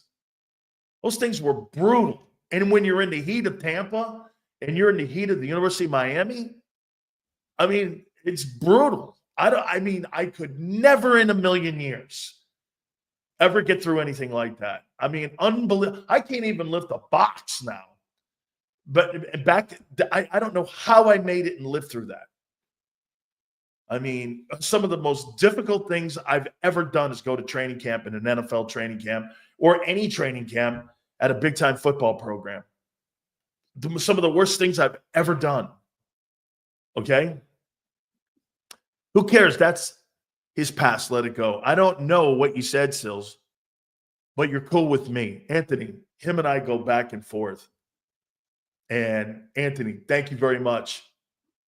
Anthony, I did something that like Jason Kelsey did the other day when he was at the Penn State game, Ohio State game, and he did locker room talk, and it kind of caught him. And actually, I DM'd him, and I told him it's great because Joe Krause told me that he ran into him. And get this. And I asked Jason Kelsey this. I go like this. He goes, yeah, I asked the guy if he wanted an autograph or a picture. You know what the old man said? No, I'm good. Krause, the old man goes like this. No, I'm good. It's all good, man. He didn't want to look like he was autograph jumping. So it was good. But I told him, I go, yeah, man, you got to watch out because these people, if you talk like locker room talk, they're not going to get it. So just watch the locker room talk. By the way, you better have your top 10 quarterbacks. I got my top 10 teams and also my MVP race. So as I bring on Xander Krause, I want to do my MVP as I bring on, as I get, here's the MVP. We'll do the other ones here. And we'll talk a little bit about what Vic and Kellen said today. So without further ado, by the way, we're running down our friends Vince Ferragamo and also Jackie Slater, who work for the Rams. Slater, obviously a Pro Football Hall of Famer. So if they happen to pop on, we're just going to drop those guys on. Without further ado, the co-host of Birds 365. I'm sure he's wearing Kelly Green or Eagle Green today. He is, without a doubt, one of the fastest growing stars in Philadelphia. Our friend, Big C, Xander Krause. What's going on, Big Cells? How's it going, brother? That's going. I mean, we're 8-2. The fuck you mean it's going? Yeah, and let me see here. Let me pull that record up here. Let me pull that record up. So Don't let Sileo since the bye, 20-43, the opponents are. And since the start of the year, you've played a schedule of 41-64. How do you know who you are right now? Well, you still got to learn. It's all about playing good late in the year. I mean, you don't know exactly who you are right now, but I like I always say, I think there's a lot of good you can take from what we're doing right now and from the way the team is built right now. You know, we talk all the time about the collapse last year, rightfully so. I don't agree with people who say, "Oh, last year was last year." I don't know about that. I think I there's think they learned from it. And you know what I think they have, Sills, is I think they have better coaches this year. Yeah. That will I mean, how's Vic Fangio going to handle a collapse versus Matt Patricia, who should have never been a coordinator, by the way, anyway? You know, how does Kellen Moore, who for all his faults, he's more experienced coordinator than a guy like Brian Johnson, who started as a lesser coach. Maybe he never found his footing in that locker room as a coordinator. Maybe he was still kind of, hamstrung by being the quarterback coach. And, you go from the quarterback coach to the offensive coordinator, you got to get all those offensive guys on your side. You got to get them to believe in you. So I think we're more set up this year for long-term success and late season success. That doesn't mean we're going to do it, but that means we're more set up for it right now. And I like what I'm seeing. No, they're trending. They're trending great. No, they are. They're definitely trending in the right way for sure. But it always comes down to, on any given Sunday, Sills, you have to show up. If you don't show up on any given Sunday, I don't care if you're playing the Buccaneers in the first round or anybody, you're going to lose. So you got to bring your A game. You got to be ready to go when the lights get the brightest. And that's what we're all waiting for right now. But, to be honest with you, with that aside, I think the team has answered most questions. I think the biggest glaring question is the one you keep bringing up, and that's the passing game and what's going on in the passing game. And when we inevitably, because, everybody's like, oh, we're winning games with the running game. Who cares? Why do you care about the passing game? When we inevitably play a team that puts points on the board, because every great defense eventually gets beat sometime. I mean, it's just going to happen. You're going to play a team that puts points on the board. Will our offense be able to respond? That's probably the biggest question right now with the football team. Here's what Kellen said about that. We're running the football a lot right now, but it's going to come to a point where we're going to have to pass to win. We're just going to. And you're winning these games now, but he made the point too at the press conference today. It's funny. I say that. People take a shit on me for that. Kellen Moore saying we're going to have to pass the ball as we get later into the year if we're going to win. They know that. They know that. They know that. I mean, look, they're not done. Do the fans know that? I don't know if the fans know that. I don't. I think because I'm one of the people that loves the running game. I get it. I get why people love it. But you have to understand that in the game of football, especially at the highest level in the NFL, you can take away the running game. You can stack the box. There's things you can do to force a team to beat you through the air. I mean, hell, we kind of just did it with Jaden Daniels. We forced him inside the pocket. We ran zone, as John mentioned on Birds 365, the first 7 series in that game. We didn't play one man coverage. We didn't call one blitz, nothing. Zone coverage, 7 straight drives. Jaden Daniels looked like a shell of himself. So they can look, if somebody takes away the running game, the point of our team is supposed to be that we can beat you multiple ways. I'm not sure they've proven yet that they can beat you through the air. I think that's a fair criticism of the team at this point. That's why I think the next couple of teams are going to be a great test. Stafford can throw the ball as good as anybody. They're a weird Sills, aren't they a weird opponent to you? Because sometimes they suck. Sometimes you turn them on and you're like, injured a lot. The majority of that roster, they're not a 5-5 team. I think they're more like an 11-win football team. And that's fair. They were injured a lot at the beginning. Dude, Cubs played 5 and the Cougars played 6 games. Look, they're an 11-win team when they play well. Like, what was the game they played a couple weeks ago that they played and they looked really good. They looked really Niners, good. maybe I forget who it was, but Stafford looked like himself. I think it was a primetime game, actually. And they looked really good. But then you turn them on sometimes and you're like, God, this team is putrid. So they're a streaky team, but when they play well, they do play well. And they have a good quarterback. They have a good quarterback. Matthew Stafford's one of the better throwers in the NFL. And Puka Nacua, I know people are saying he got injured a little bit last week. I think he's going to play. I think he returned to that game after the injury, if I'm not mistaken. He did. He got a touchdown pass. I think he went to the medical tent, and then I believe he returned to the game after halftime. So I think I would expect Puka Nacua and Cooper Kupp to both be out there. I put it in the chat. We got a little white-on-white crime happening, Sileo, this weekend with Cooper DeJean taking on Cooper Kupp in the slot. Two Coopers. Should be good. Should be a good matchup in the slot there. I'm curious to see. Everyone's giving Cooper a lot of praise, rightfully so. DeJean, that is. This is going to be a good test for him. You're going up against Cooper Kupp, one of the premier route runners in the league. How do you handle that? I think that's going to be a good thing to watch. You really are right. I didn't realize this. Prior to the bye, the Rams were 1-4. After the bye, they're 4-1. They lost to Miami. They've beaten the Raiders, the Vikings, the Seahawks, and they've beaten the Patriots. So here's their games. They've played Detroit this year. They played the Niners, the Packers, the Vikings. They played a tough schedule, man. Minnesota, I think it was the Vikings game that Stafford looked really good. I think. Yeah, Stafford had 279 in that game. 4 tutties, I think, didn't he? Yeah, and also the Seattle game, he had 300 yards passing.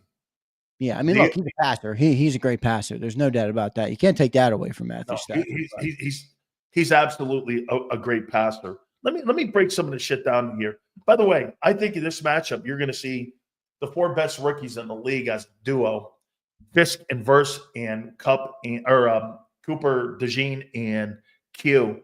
This Fisk and Verse, Vic even said it, that they were high on their draft board and they loved them.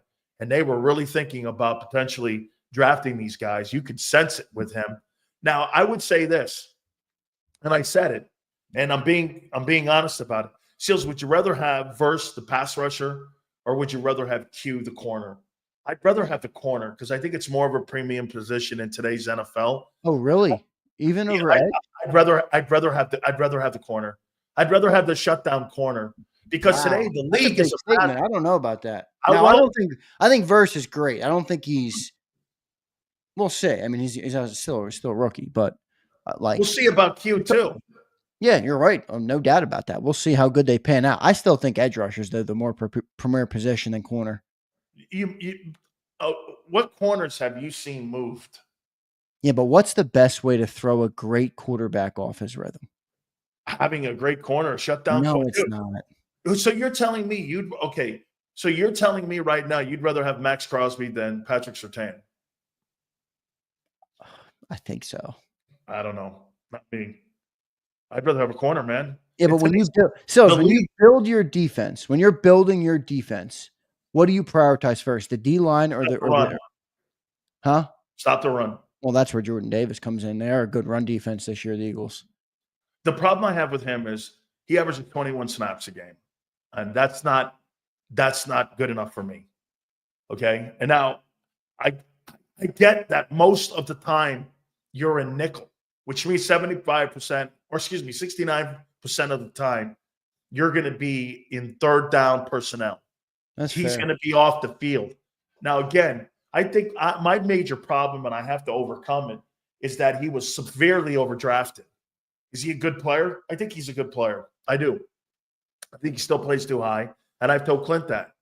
But they are doing a good job versus the run, okay? But I think that has more to do with Carter. I think Carter has been a force in the middle.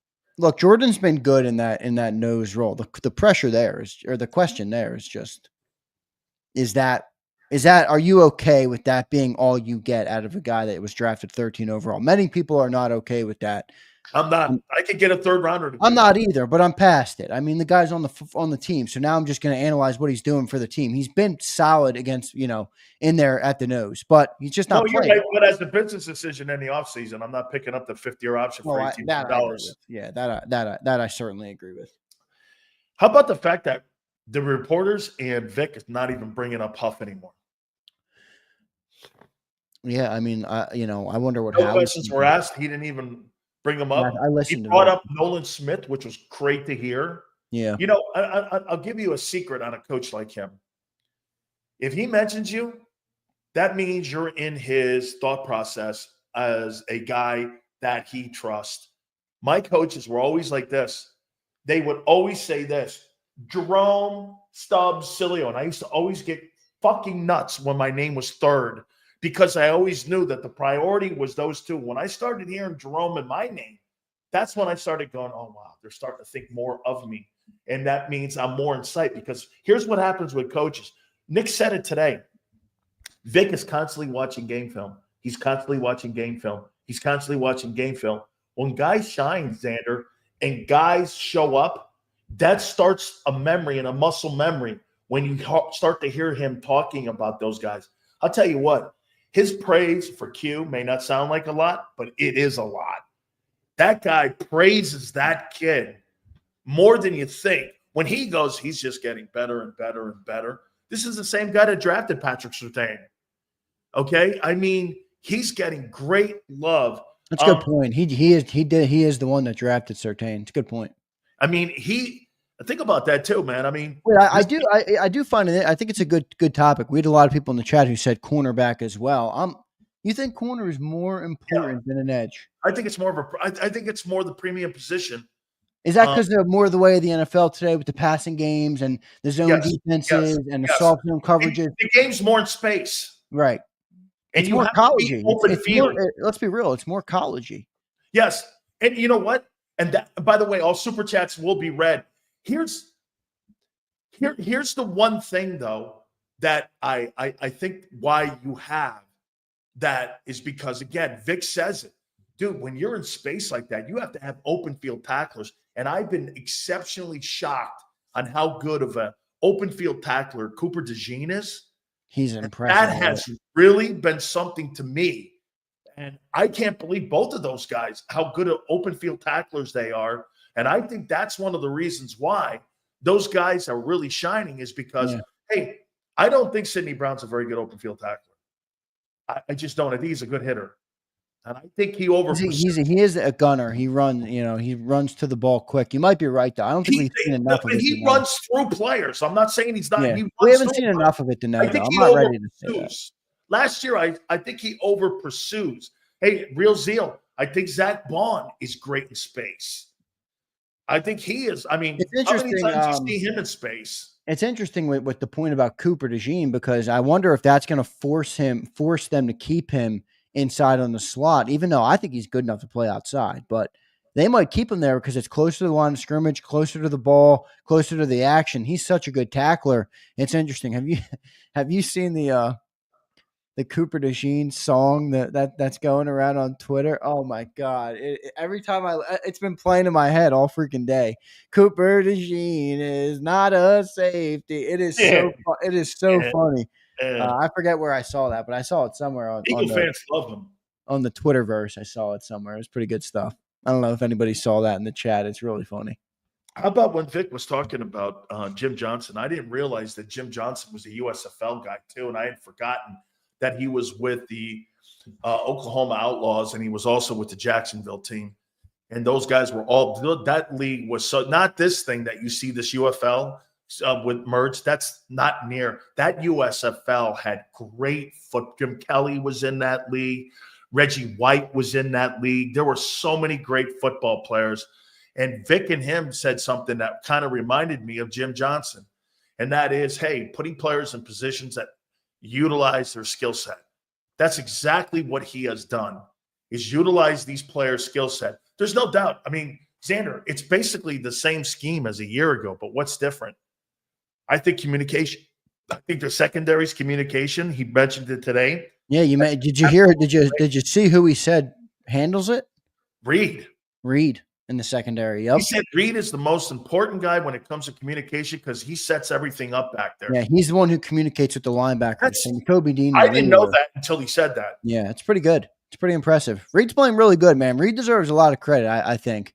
You know, he's one of those guys that I think people write off. I mean, you go back to the offseason before we started. Many of you in the chat, I'm sure you don't want to remember this. Everybody didn't want Reed. They wanted to go and get Isaiah or whatever his name is, the guy that got Justin Simmons. They wanted to go and get everybody else except Reed Blankenship. He's turned out to be a real positive for the football team, and by no means is he a weakness on that defense at all. So he's done really good. He deserves some credit too. He's absolutely benefited from the coordinator change and having Vic back there because, I mean, and he was even talking about his interceptions and how he takes those low line drives.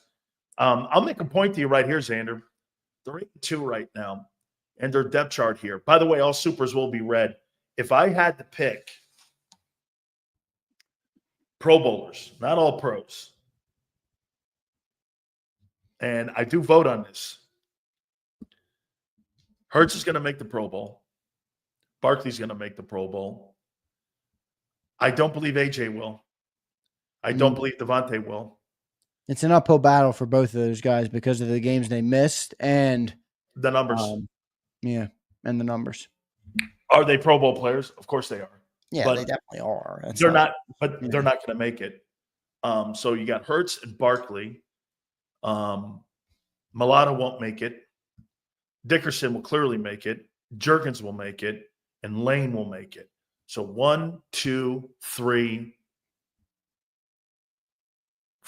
5 guys off your offense will make the Pro Bowl. Here's going to make the Pro Bowl on your defense. Carter, man, I'm going to tell you something. You're going to fucking be shocked when I say this. Sweat, and who else? Is it D-line? Yeah. BJ? Yeah.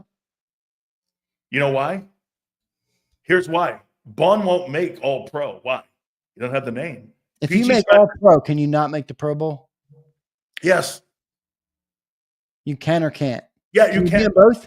Yes, you can. Okay. Because it's different voting. Yeah, I do think you're right about Bond, that he's playing like an All-Pro right now, but he's not going to get that honor. He'll get second or third team All-Pro if they God. continue to play the way they are. What's his price going to be if he gets? I think BG's going to make the Pro Bowl. What's Bond's price tag going to be if he makes All-Pro? I'm going to get to that here. Let's watch this now. So Carter's getting it. I would vote for Brandon Graham. Zach Bond's going to make the Pro Bowl. Shit, Dean's going to make the Pro Bowl. Pro Bowl is so funny, dude. Wasn't Gardner? Yeah, but it's an incentive, dude. No, it is. I'm not saying you're wrong about that, but it drives me crazy because it's just like Gardner Minshew was on that freaking team last year. Xander, I want to make that team. Okay, I mean, yeah, you do because it's career accolades. I get it. Absolutely, man. Yeah. Carter, Graham, Bond, Dean, Sweat, Q. Reed might get some love. Maybe second or third team Pro Bowl. Q's going to get some love for sure. DeJean will get some. Slay's going to make it.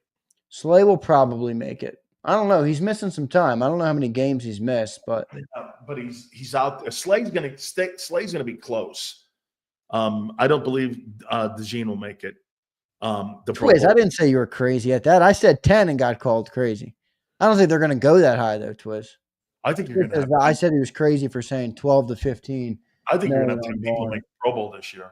I think your biggest uphill battle with Bond is not about the Eagles. It's about with another team that comes in and says, "Hey, I'll give you all the money in the world." You know what I mean? And gives him the unlimited contract that he's looking for. And you know where he's going to go? He's going to go to San Francisco because they're going to move. They're going to get rid of Greenlaw. Yeah, Greenlaw's hurt still, isn't he? Yep. They're going to move off of Drake. Yeah, that was a devastating knee injury in the Super Bowl. Yeah, I remember it. Non-contact. Here's where I can see Bond going. Tampa will pay. Miami will pay. I don't believe the Giants will pay. I think Minnesota might pay.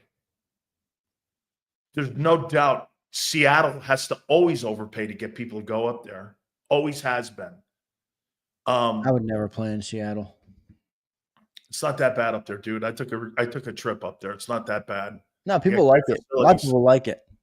It's not that bad. It's just it ain't for me. You feel like you're in a different country, though. It ain't for me, that's for sure. Yeah, no, it's like if you're an East Coast dude, that's totally not your place. Yeah, I'm an East Coast guy. Raiders, hey, the Raiders, man. The Raiders may offer him tax-free state too. Maybe. Yeah, now you're making significantly more money. That's the problem with all these damn states in the Northeast. We got some of the worst tax laws in the world, dude. That's why it's that's why Tyreek Hill went to Miami instead of the Jets. I mean, he was like, I'm making a couple extra more million just from playing in a different state. But why do you think Rosenhaus has his offices in Miami? He doesn't have them in New York. Yeah, that's right. He has them down there. So the price tag for Zach Bond. By the way, what'd you make of Marcus Hayes saying that he doesn't believe the Eagles are going to offer him? Well, he say he thinks that he's going to get out of their price range. Yeah. Yeah, I thought he brought up a good point though. How Howie in the past has been willing to change his philosophy when he's proven. Yeah. Now the point that John says about this, which is a valid point, is they have always been interested in the right running back. Now they haven't been enamored by many, but if you remember back to the Christian McCaffrey draft when he fell to 7, the Eagles loved him and would have spent a first-round pick on him if he fell. And a couple of years ago, don't you remember when McCaffrey was being shopped down in Carolina? So my point is, though, there's been instances of the Eagles showing, hey, we'll pay that position if it's the right guy. Now, Saquon, they obviously believe crossed that threshold and they paid him the money. They've never showed that with the linebacker. John says that all the time. It's like they've never even showed an inkling of interest in a top paid linebacker. I mean, they didn't even talk to TJ Edwards. They didn't even think about it. They just, okay, go on. Bye. And I think Zach Bond's a lot better than TJ Edwards. And Marcus said that yesterday, but Marcus said also yesterday he doesn't think they're going to offer him a contract during the year. They're not even going to go to him. They're going to wait and see what his price tag will be in the offseason. You're 27 years old. I mean, that's me. I've got to look at what the market is, don't you, man? I mean, you've got to look at it out there and go, hey, man, if I can get $12 to $15 million and the Eagles are only offering me $6.5, $7 million, that's double the pay, man. Yeah. If I go to a tax-free state and I get out of Pennsylvania where the taxes in New Jersey are through the roof, I'm going to take that, man. And plus, I go to an opportunity. $9 million, Des, is not going to get it done. I think you got to be. I think you got to be. It is 1 year, right? It's 1 year of production. Like, you think teams are going to be a little bit. Now you're going to start. No, I'm saying I'm not. No. You're not I'm wrong. not for Philly. I'm saying other teams. How will other teams view that? You're not wrong. That you know what it's going to come down. It's like an arbitration conversation. Yeah. Hey, you struck out 15 times when we needed you the most. I hit 50 homers. Yeah, but you hit 238 in the playoffs. So me giving you $25 million, that's how those things go like this. Right, I mean, because then what you can fire back and go like this. Hey, man, this is only 1 year of your career. Are you sure you're going to be able to do this again next year? I mean, that's why you maybe you do dock down in their $9 to $10 million range. If it's $9 to $10 million, though, Xander, I still think the Eagles are out. I do too. I mean, let's be real. I don't know. I mean, they've never showed that they would pay that at linebacker. Patrick Queen was on the table. They had no interest in it at 16.5. Didn't he get like $20 million? He got like 18. 18.3. Patrick Queen contract. Pittsburgh paid him. Pittsburgh. That much. He got 3 years, $41 million. It's $13.6 a year. Okay. Do you think they're going to pay $13.6? No, but I thought it was higher. How close I thought it was higher. I did too.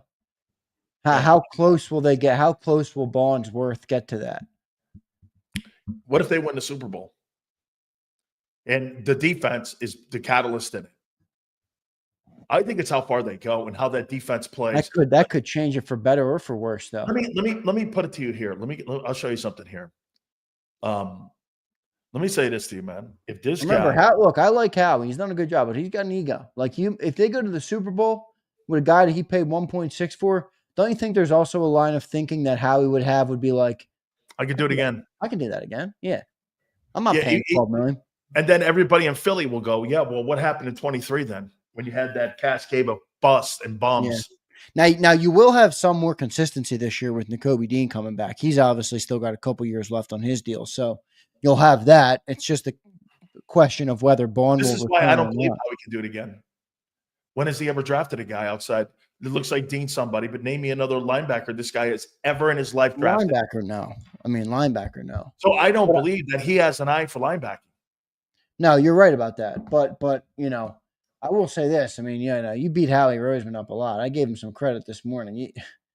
It's tough to dispute. He's had 13 picks in the last from 21 to 24. He's had 13 draft picks in the top 3 rounds.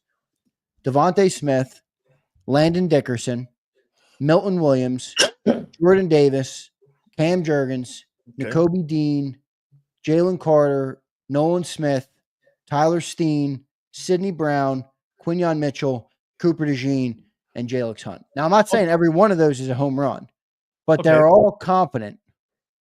My conversation has been about more on defense. Let's take a look at that. Milton Williams is a grand slam because he's a third rounder. I wouldn't say grand slam. I would, because he's a third rounder and he starts. You're not looking for Pro Bowlers, dude. You're looking for starters. Yeah, I know. I don't know about grand slam. Dude, he's a hit. You draft a guy in the third round and he's starting for you. That's a grand slam to me, man. Like Jason Kelce. If you think that is, I'll take it. Jason Kelce's a 5th or 6th rounder. You think he's not a grand slam? Oh, he's a grand slam. That's for sure. Okay. Now watch this. Okay. A little different than Milton Williams. Jordan Davis. Jury's still out. I mean, he could be a bust. I don't think he's a bust, though. Is it fair to say he's a bust, or is it fair to say he's just not living up to where he was selected? Yeah, I don't think he's a bust. Bust means you flat out suck. I mean, remember what I said about him when I looked at his numbers when he was at Georgia, when he came out of college, and I looked at his sacks. He had 9, and he had like 33 tackles in 4 years. I said, this guy is not productive. I immediately said, I don't think he lives up to his potential. And I don't think he's lived up to his potential. I think he's got great athleticism, and he's never lived up to it. Jalen Carter's a grand slam. Let's see here. I'm only going draft picks. Yeah, you missed Nakobe Dean, Jalen Carter. I'm getting there. Nakobe Dean, I think he's showing now, first time in 3 years, that he looks like he's a player. So he's trending in the right place. Rookie year, remember, he didn't start because he had the TJ Edwards Kaiser in front of him. Last year was plagued with injury. This is his first real year in the moment. So I'm not going to say he's a home run. Durability's part of it too, Xander. It is. You're right. That's fair. That's a fair point. Nolan Smith is playing a lot better. Okay. Wait, but why do you say Milton Williams is a grand slam, but Nakobe Dean's not? They're both in their first year starting. Because both third round picks. Okay, because Milton Williams has been productive on your football team, and last year PFF had him rated as one of the top 4 interior tackles in the league, and he's productive, and he doesn't cost you anything. I mean, I think get this, he's had a better career than Nakobe Dean has ever had in Philadelphia so far. That's fair. I mean, he's. I think Nakobe's getting there, though. I'm not writing off Nakobe Dean anymore. I didn't say that either. I said that 10 games is not swaying me on calling him a mainstay. All right, that's fine. I'm cool with that. He's not a mainstay yet, but he's trending. Look, I don't want to rip him. I'm not. I like what I'm saying. Josh Sweat is a 4th rounder, and he may get double-digit sacks for the second time in 3 years. That's a great pick, dude. I mean, he's a 4th round pick. I mean, that's a good pick. Nolan Smith, I'd still have the jury out on him. Yeah, now you're getting into 2 years. So, like, we need a little bit more time to evaluate the rest of them. But there's still some players on there who are contributing to the football team. Even Tyler Steen, I know he's offense. You got Nolan. You got Sidney Brown, who was a contributor last year, obviously waiting on him to return. And then Quinyon and Cooper are just year one, if you got to grade them on 1 year, they're grand slams. They're grand slams. How we changed the secondary with those 2 draft picks. Add that with Jalen Carter. That's a defense, a franchise altering 2 years of draft for your defense. I'm not in a room with anybody at 10 games. That's fine. I'm fine with that. I'm not anywhere in that. And yeah, by the way, yeah, but here, call the spade the spade. I see great potential. Okay, that's what I was going for. You see the potential. It's fine if you're not ready to give him the crown yet. No. I'm not. Every week I'm getting closer. Yeah. On both those guys. By the way, I would say this to you. I usually don't give any kind of love right away for rookies. I gave a lot to Jalen Carter last year, and then he fell off the map. I had to think that had a lot to do with Patricia, and coaching, and two-gapping, and all that shit. I told Clint Hurt that, man. I go, why would in the world would you? Look what they're doing now this year. They're putting him in a three technique. They're having him on an outside shade, and he's ripping people a new ass. Well, and look, you know what they were doing a year ago? They were asking him two-gap so that they could block for those shitty linebackers you had a year ago. And I'll tell you, Xander, the reason that front four looks a lot better this year is because of the linebacker play this year. The linebacker play has made that entire unit look better. Or is it the other way around? I think the way that Bond's playing, I think the way that the front four, I think it's all going, isn't it? Do you think it's kind of ironic? You had pretty much the same guys a year ago in the front four. Now all of a sudden these linebackers are stepping up and playing big. And all of a sudden your secondary looks better. And this is not really with a lot of pass rushing. You don't have a lot of pressure. That's the one negative that I have about your defense. I see it a little different. I see it more as Carter. Okay, who are you getting the pressure from outside of Sweat?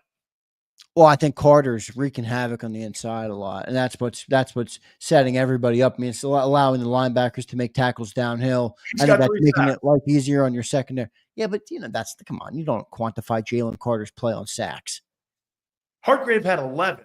I don't give a shit what Hargrave had. Are you going to sit here and tell me that Jalen Hargrave putting pressure on the quarterback? I think Jalen Carter's playing tremendous right now. You have one guy this year in the front four that will have double-digit sacks this year. And again, I don't give a shit about the stats. So you're Okay. telling me – so Javon Hargrave is better than Jalen Carter is? I'm saying to you that you need more than just one or two guys putting pressure on a quarterback. You really think your edge rushers put pressure on quarterbacks? No, it's not their specialty. They're more of a product of people creating pressure on the inside. Do you think Pittsburgh puts pressure with their edge guys? They got TJ fucking Watt, dude. And they have Hightower. Okay, so they got great players on the edge. We don't have great players on the edge. We got great players on the interior. No shit. And I said that is an issue I have with your edge, is that you don't have a lot of pressure. Still got some production out there. They got 10+ sacks. This guy sounds like M. Reyes. Jesus. No, Christ. I'm not. You're telling me Jalen Carter has talking about the he's not having a great year. I wasn't fucking talking about the DTs. I was talking about your edge pressure. Well, yeah, they got holy shit, guy. Wait. Sweat has 5. Nolan Smith has 3.5. Okay. Bryce Huff has 2.5. Brandon Graham has 1 or 2. Okay. I mean, you're looking at 14, 15 sacks in 10 games from those guys. It's not brutal. You don't have a game changer on the edge. Yes, I agree. You don't have a game changer. Okay. Like I said, right. Javon Hargrave. He had 11. I don't give a fuck what Javon Hargrave had. He did have 11. Okay, cool. The other guy had 6. Jalen Carter has made a bigger impact on that defensive line than Javon Hargrave had. 100%. Okay. Well, yeah. Okay. Sure. And once again, we'll see how that plays out because last year he fell off the planet. Let's see if he continues. Oh, wait. One thing. November 19th, folks. Again, here we are, November 19th. These guys were all doing the same shit to me, including Seth and everyone. I didn't do anything to you. All I'm telling you is that Jalen Carter's a fucking beast. They ended up. Oh, he was a beast last year. He was on his way to winning the Rookie of the Year award. The one point here I wanted to say. How about Jalen Carter playing 100% of snaps? Did you hear Vic talk about that a little bit? Amazing. It is cool, right? I mean, I thought that was a good sign because I think it's amazing. It is, right? I mean, I think it's a good sign, especially coming off what you said last year, where he kind of fell off the face of the earth toward the end of the year. We're in week 11, and he's playing 100% of the snaps, and he was productive all throughout. Most encouraging thing of that whole conversation is that he's productive in the first quarter, and he's just as productive in the fourth. Right. Agreed. Okay, that to me is where you're seeing special. I mean, dude, if I had to pick your best players on defense right now and I had to rank them, I'd put Carter 1. Carter definitely 1. I'd put Bond 2. I'd put Quinyon Mitchell 3. I'd maybe put Sweat 4. Put Sweat 4. Now, do you go Cooper or Reed? Cooper's missed. Remember, Cooper's have played what, 6 games, 7 games? Yeah. I mean, the first game back, he had very limited reps. So I think you got to go Reed. 3 turnovers there. I think he's been solid at the safety. He's been the better safety. He's the leader back there. He is. And remember, we signed CJ Gardner-Johnson. He was supposed to be the good one. Reed Blankenship has turned out to be the better safety of the 2. So maybe, I mean, look, Cooper's right there, though. I'm not knocking Cooper DeJean. I just think that when you miss the first couple of games, and he's played, what, 5 games, 5.5 games, I would probably put BG after that. I mean, then Slay. Slay's been pretty good. I know you're right about him missing time, but when he's on the field, I mean, quarterbacks are still kind of afraid to go to him. They don't throw his way very much. So Slay's still been good. By the way, this is gonna be the best test for that secondary, because the last time they had a test like this, it was Chris Godwin and Mike Evans, and this one's going to have, because Higgins didn't play in that Cincinnati game, right? So now you got Puka Nacua and you have Cooper Kupp. Did Mike get hurt in our game too? Mike Evans? I thought Godwin got hurt in the Eagle game. I thought he got hurt in that game. I thought it was like somewhere like halftime. He got hurt before they got into the half. I thought Mike Evans. I don't know why I thought Mike Evans got Mike hurt. had 94 yards in that game, and Godwin had 70. Those guys were pretty productive. No, he didn't get hurt. Yeah, you're right. He didn't get hurt in the Eagles game. He played after that. He got hurt in the Baltimore game. Here is my MVP candidates.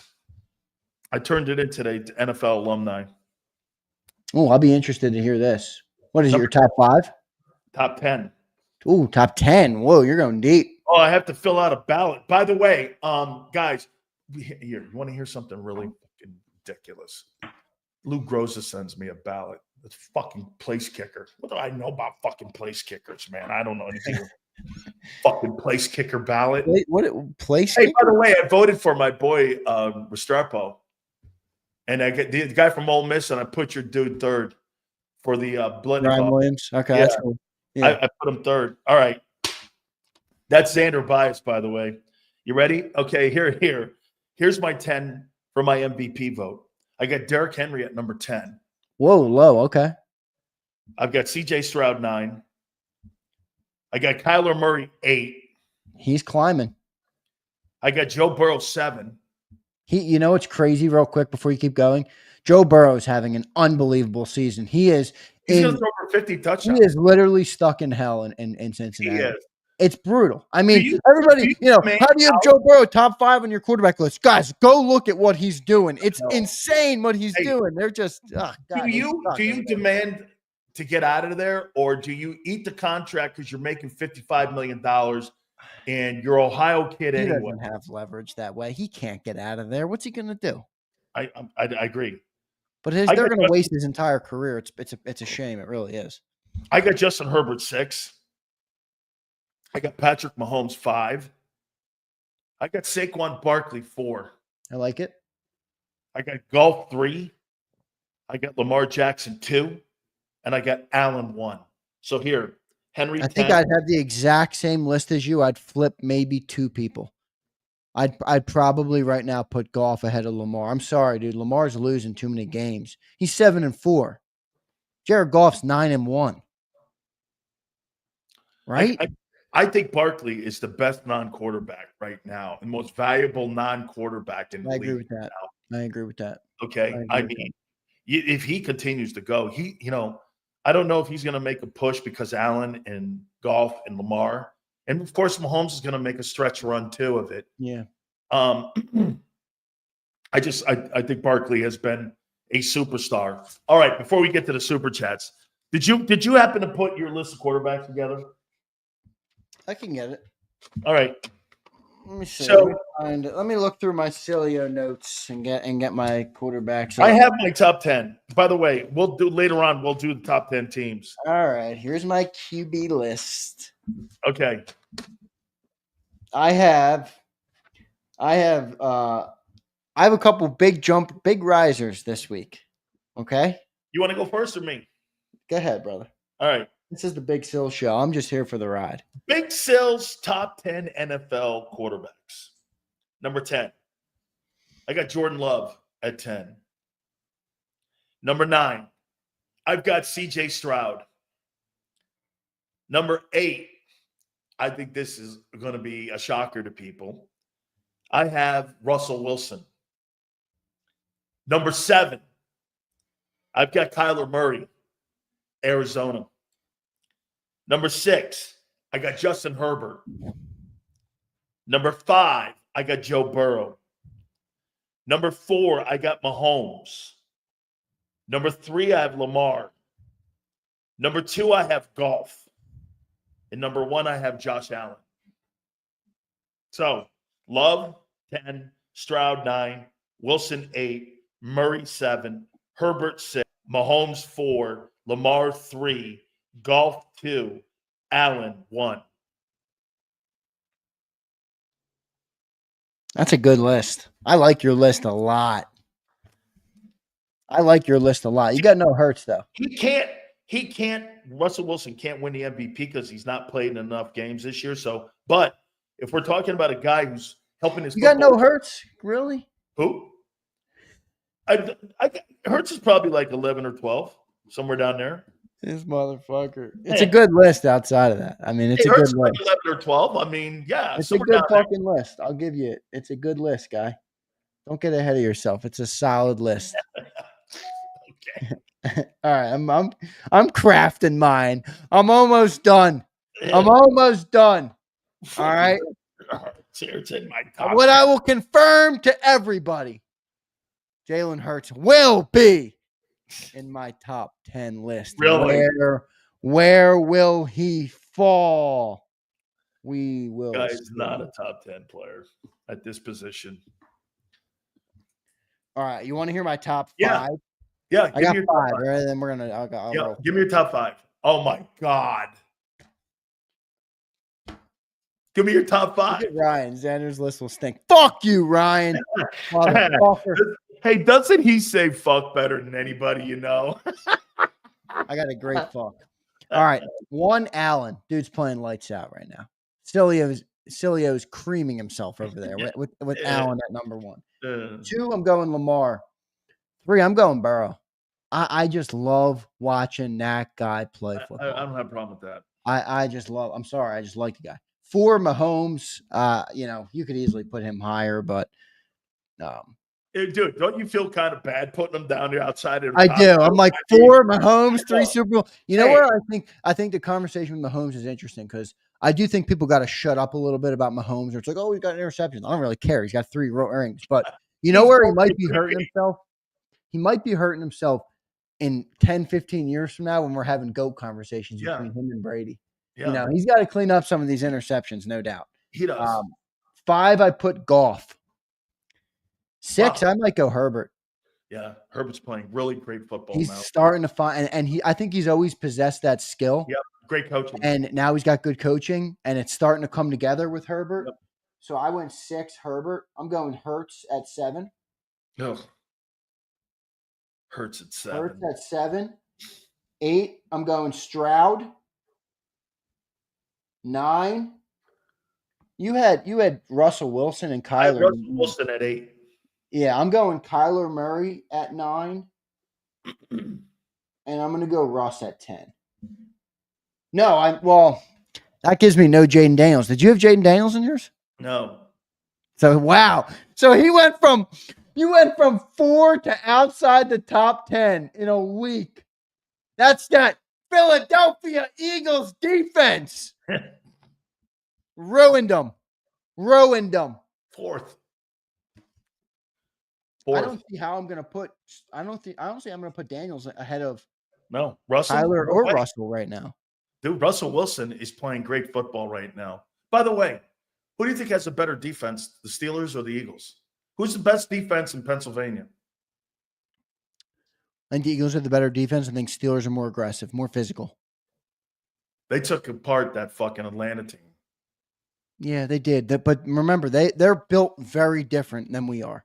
They have, TJ Watt is a game wrecker. He is a game wrecker. We do not have a guy like that. Is that Micah Fitzpatrick? Is that a Bama kid? Yes, Minka. He is fucking good. Yeah, Minka. He was unbelievable. How long has he been there? He's like, remember, he got drafted to Miami when they were a shit show before they kind of got going.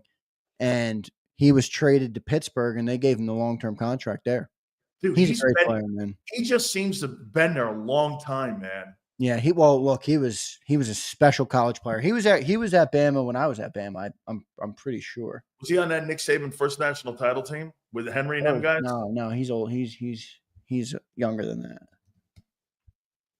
He's a good player, man. Yeah. By the way, I'll do it now instead. Instead of waiting. I'm going to give you my top 10 teams. Yeah, he's from. I think he's local. St. Peter's Prep he went to. I think that's in New Jersey. Yeah.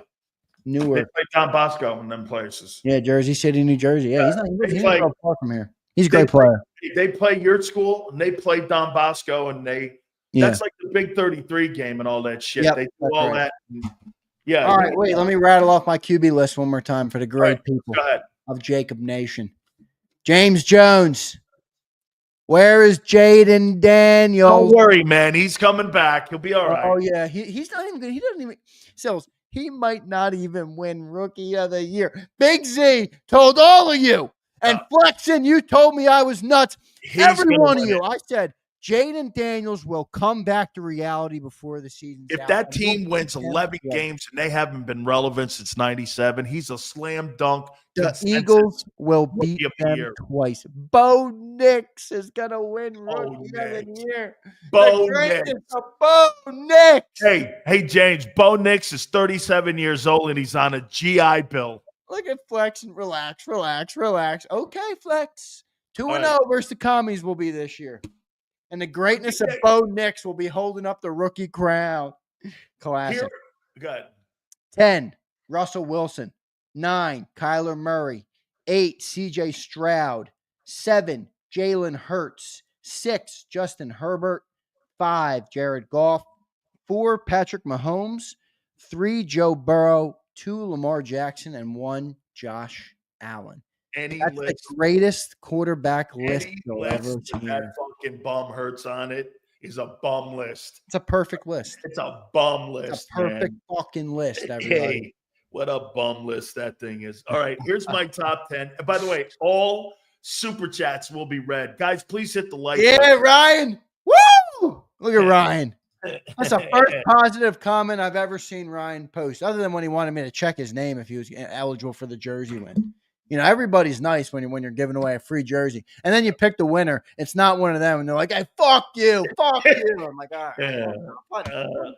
Okay, here's my top 10 NFL teams. Oh, here we go. This is going to be good. Number 10, the Arizona Cardinals at number 10 at 6-4. Playing good defense. The quarterback's playing great football. I can't believe the job that Jonathan Gannon has done with that football team. Fantastic job. Sleeper NFC team in the playoffs. I wouldn't want to play them in the playoffs. Not going to lie to you. Remember what we said? That would be one of the surprise teams because of all the draft picks that they had. Yep. They put it together. Number 9, James Jones. The Washington Commanders sitting at number 9 at 7-4. Number 8, the Green Bay Packers are at number 8. Birds top 5. At number 7,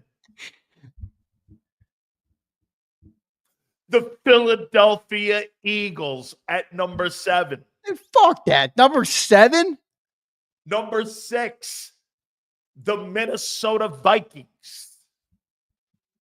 Number 5. Yeah. Sam, let me take Sam Darnold over the Eagles. Yeah.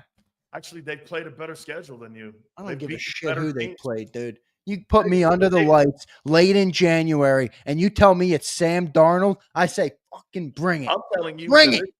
I'm telling bring it, baby. Right now, to this point, they've played a better schedule than that I bullshit. dream of That playing the bullshit Vikings. schedule.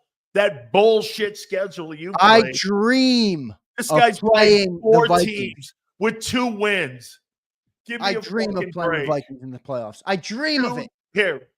So they've beaten the Niners. They've beaten the Packers. They've beaten, let's see here. Oh, that's a shitty loss. 31-29 to Detroit. Look at that fucking team at 8-2, man. Beat the Niners. They beat the Texans. They beat the Packers. All 3 in a row. Look at that. Niners, Texans, Packers. Shit, you ain't played 3 winning teams. Okay, we'll see when the playoffs roll around. Packers. Cilio's got the Vikings. Minnesota Vikings. Sam Darnold and Kevin. They're like a cupcake team. The Vikings. They don't scare me one Actually, bit. There's only one component of that. Actually, team. You know who the Eagles have played? Who's that team you fucking played at Alabama last week? Mercer. What do you mean? They just played the number eight team on your NFL rank. Mercer last weekend. I don't give a shit who they played. Hey, the Eagles schedule looks like they played Mercer. Oh yeah, they just beat the team who's top 10 on your list in the Washington Communists, and now they didn't play anybody. All right, number 5, I got the Ravens. Number 4, I got the Steelers. Number 3, I have the Chiefs. Number 2, I have the Lions. Number 1, the Buffalo Bills. And if everyone remembers right, Big Sills picked Bills, Lions, Super Bowl. How you doing? That's my bold prediction. Go ahead, rattle them off one more time for me. Number 1, Bills. Number 2, Lions. I agree with your top 2. Number 3, the Chiefs. Number 4, the Steelers. Number 5, the Ravens. Number 6, the Vikings. Number 7, the Philadelphia Eagles. Number 8, the Green Bay Packers. Number 9, the Redskins. And number 10, the Cardinals. That, my friend, is how you do it. All right, you want to hear mine? Yeah, I do. All right, work with me because I didn't write them all down, but I've made a quick sketch. Okay. Yeah. James Jones, your communists have fallen out of my top 10. I regret to inform you, but the commies are no longer a top 10 football James team. Jones, what he doesn't realize when he's sitting at 7-4. Get this, James Jones. When he drops him out of the top 10, that means that fucking schedule's even worse that Philly's played when he doesn't have a team. Guarantee you his list will have only one team on it that's in the top 10 that they've played all year. Go ahead. Let me hear this shit. Number 10, I'm going the Chargers. I think they've made a leap. I like them as a top 10 team right now with the Chargers. You like them over the Cardinals then, huh? I have the Cardinals in there. Oh, okay, no. Fair. Wait, let me look. I'm trying to do it. I got it. I did it mentally, but you're right. I should have done. Chargers. That's good though, man. You know what? I may have missed on the Chargers because they're good. I like them. I like them, and I really like Herbert. They're more healthier on defense this time. Joey Bosa is playing too. Okay, he's playing. He's playing good too. Yeah, I shut up. All right, Chargers 10, 9. Give me the Packers at 9. I'll take the Packers at 9. At 8, you know what? Give me the Texans at 9 and the Packers at 8. All right. The Texans I'm a little bit more down on right now this year. They're not wowing me like they did a year ago. I think that they might have Derek Barnett's not making you move. Yeah. I think CJ Stroud is kind of not regressed, but he doesn't look quite as explosive this year. He's throwing more picks this year. Yeah. So 10 Chargers, 9 Texans, 8 Packers. 7, I'm going Vikings. 6, I'm going Steelers or Ravens. 6? Ravens, because I think the Steelers beat them. I mean, how can I deny that? 5, Steelers. 4, Chiefs. 3, the Bills. 2, the Lions. And number 1, the best team in pro football, your Philadelphia Eagles.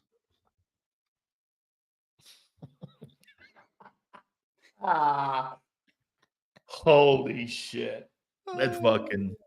The Eagles are better than the Lions and the Bills. Dude, fuck the Lions. You want me to sit here and cower like a fucking dog to the Lions? What a shit. They're a good team. Any given Sunday. This is the worst week that you've been on my program with this list. This is your worst day in history. You are taking a massive fucking gutter ball on the bowling lane. Holy cow. This guy threw 3 gutter balls.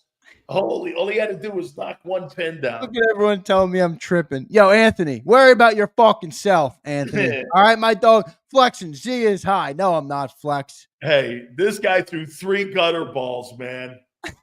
Good grief almighty. Holy shit. All right. I channeled a little M. Reyes. All right. I channeled a little M. Reyes. No, I mean, by the way, guys, and Xander hated this idea because he don't give a shit about this. But I said this. I saw that dude got canned at Temple. I want you to have some football here.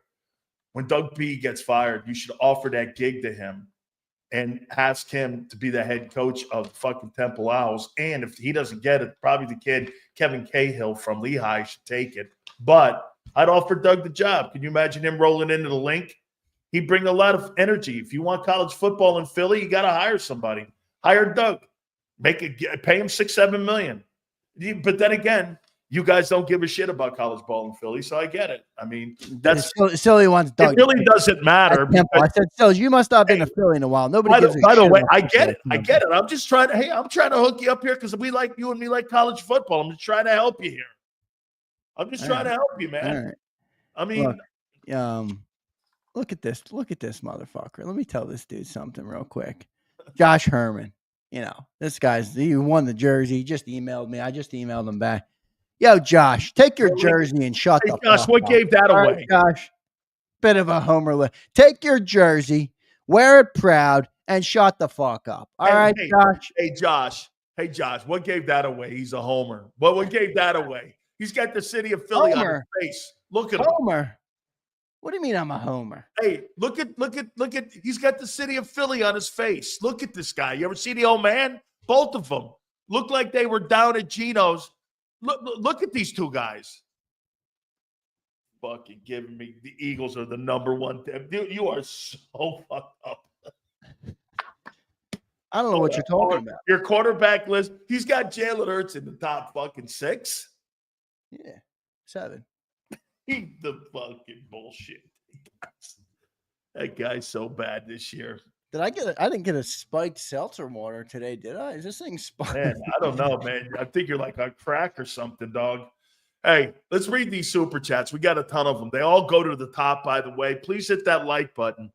Holy shit, man. I can't wait for this segment to end. This guy's drunk right now. There's got to be something right now. You know those goat balls you eat or those sunflower seeds you eat? Spiked. It's actually somebody came up with an edible, and it's called Sileo-ized, and apparently it makes you delusional about football. So I don't know. Maybe some of them got worked into my lunch or something today. I'm not sure what happened. Look at Marcus with an F-bomb. I like it. Way to go, Marcus. I might be bringing along a lot of F-bombs because I'm dropping them like crazy today. Some days you just you can't contain. You got a potty mouth today, man. I do. I'm sorry, Aunt Betty. I got a potty mouth today. I got a big old potty. Believe me, I'll hear it later. Yeah, I got to get the thing that McAfee does before his show. Where it's what is that? A swear jar? It's like we use curse words on this show like people do in the real world. It's funny. Yeah, they have the disclaimer on there. Hey, listen, if you can't take fucking the F-bomb, don't listen. I agree. You know who's become a real F-bomb merchant is John McMullen. I heard. Yeah. Get this. I just got up and I hear everyone going, "Hey, Sills, man, you've rubbed off on McMullen. this guy's dropping the F-bomb every other word. I go, John. Well, no, it actually is not Sills rubbing off on him, because I've talked to John off the air for many years now. Off the air, John is unhinged. I mean, he drops F-bombs. I think you're pissing him off more with your tape. I am. I'm getting him fired up. He's in concussion protocol and stuff, so maybe that's what's got him. Look at Christopher Darker. Christopher, appreciate the super chat. Boo this man off the stage. Boo. The Steelers, they can barely move the damn football. The Steelers lost to the Cowboys, who can't beat anyone. Wow. That was early. And I mean, my God almighty, man. You lost to the 4-6 Bucks. Bucks were good then, though, with those two receivers. Dude, hey, Baker Mayfield's on pace for 45 touchdowns this year passing. I mean. Holy shit, is he? Yeah. Look at the numbers on ESPN. Baker Mayfield's low-key a beast. Dude, he's turned it fucking completely around. Look at those numbers. Touchdowns this year. 70% completions. I know. Look at those numbers. And a 103 rating. Yeah. I mean, if they were healthy, they're a good football team, man. Yeah, and you can see when since Mike Evans and Chris Godwin went down, that's when his interceptions really picked up. That's right. 3, 2, and 2 in the 3 games after those guys went down. So. But the rating is still good, and look at the completion percentage. It's higher than Hurts. It's higher than Hurts's. Yeah, 70's good. 70's really good. 41 touchdown passes. That might be a Buck record. I mean, the Steelers are good, dude. They're great on defense. The chat is hilarious. I love the chat. The chat is comical. Always sunny. Christopher, thank you for your $10 super chat. 8-2 Vikings. They actually play people too, Always Sunny. They don't play in that bullshit. Here, what is it? Cilio wants me to be scared of Sammy Darnold. No, guess what? I want you to be scared of Darnold. Hey, I want you to be scared of a football team that played a record with opponents with a 41-64 record. Yeah, I'm fucking petrified. It's like playing Tennessee. It's like playing Tennessee Chattanooga. Sam Darnold. Yeah.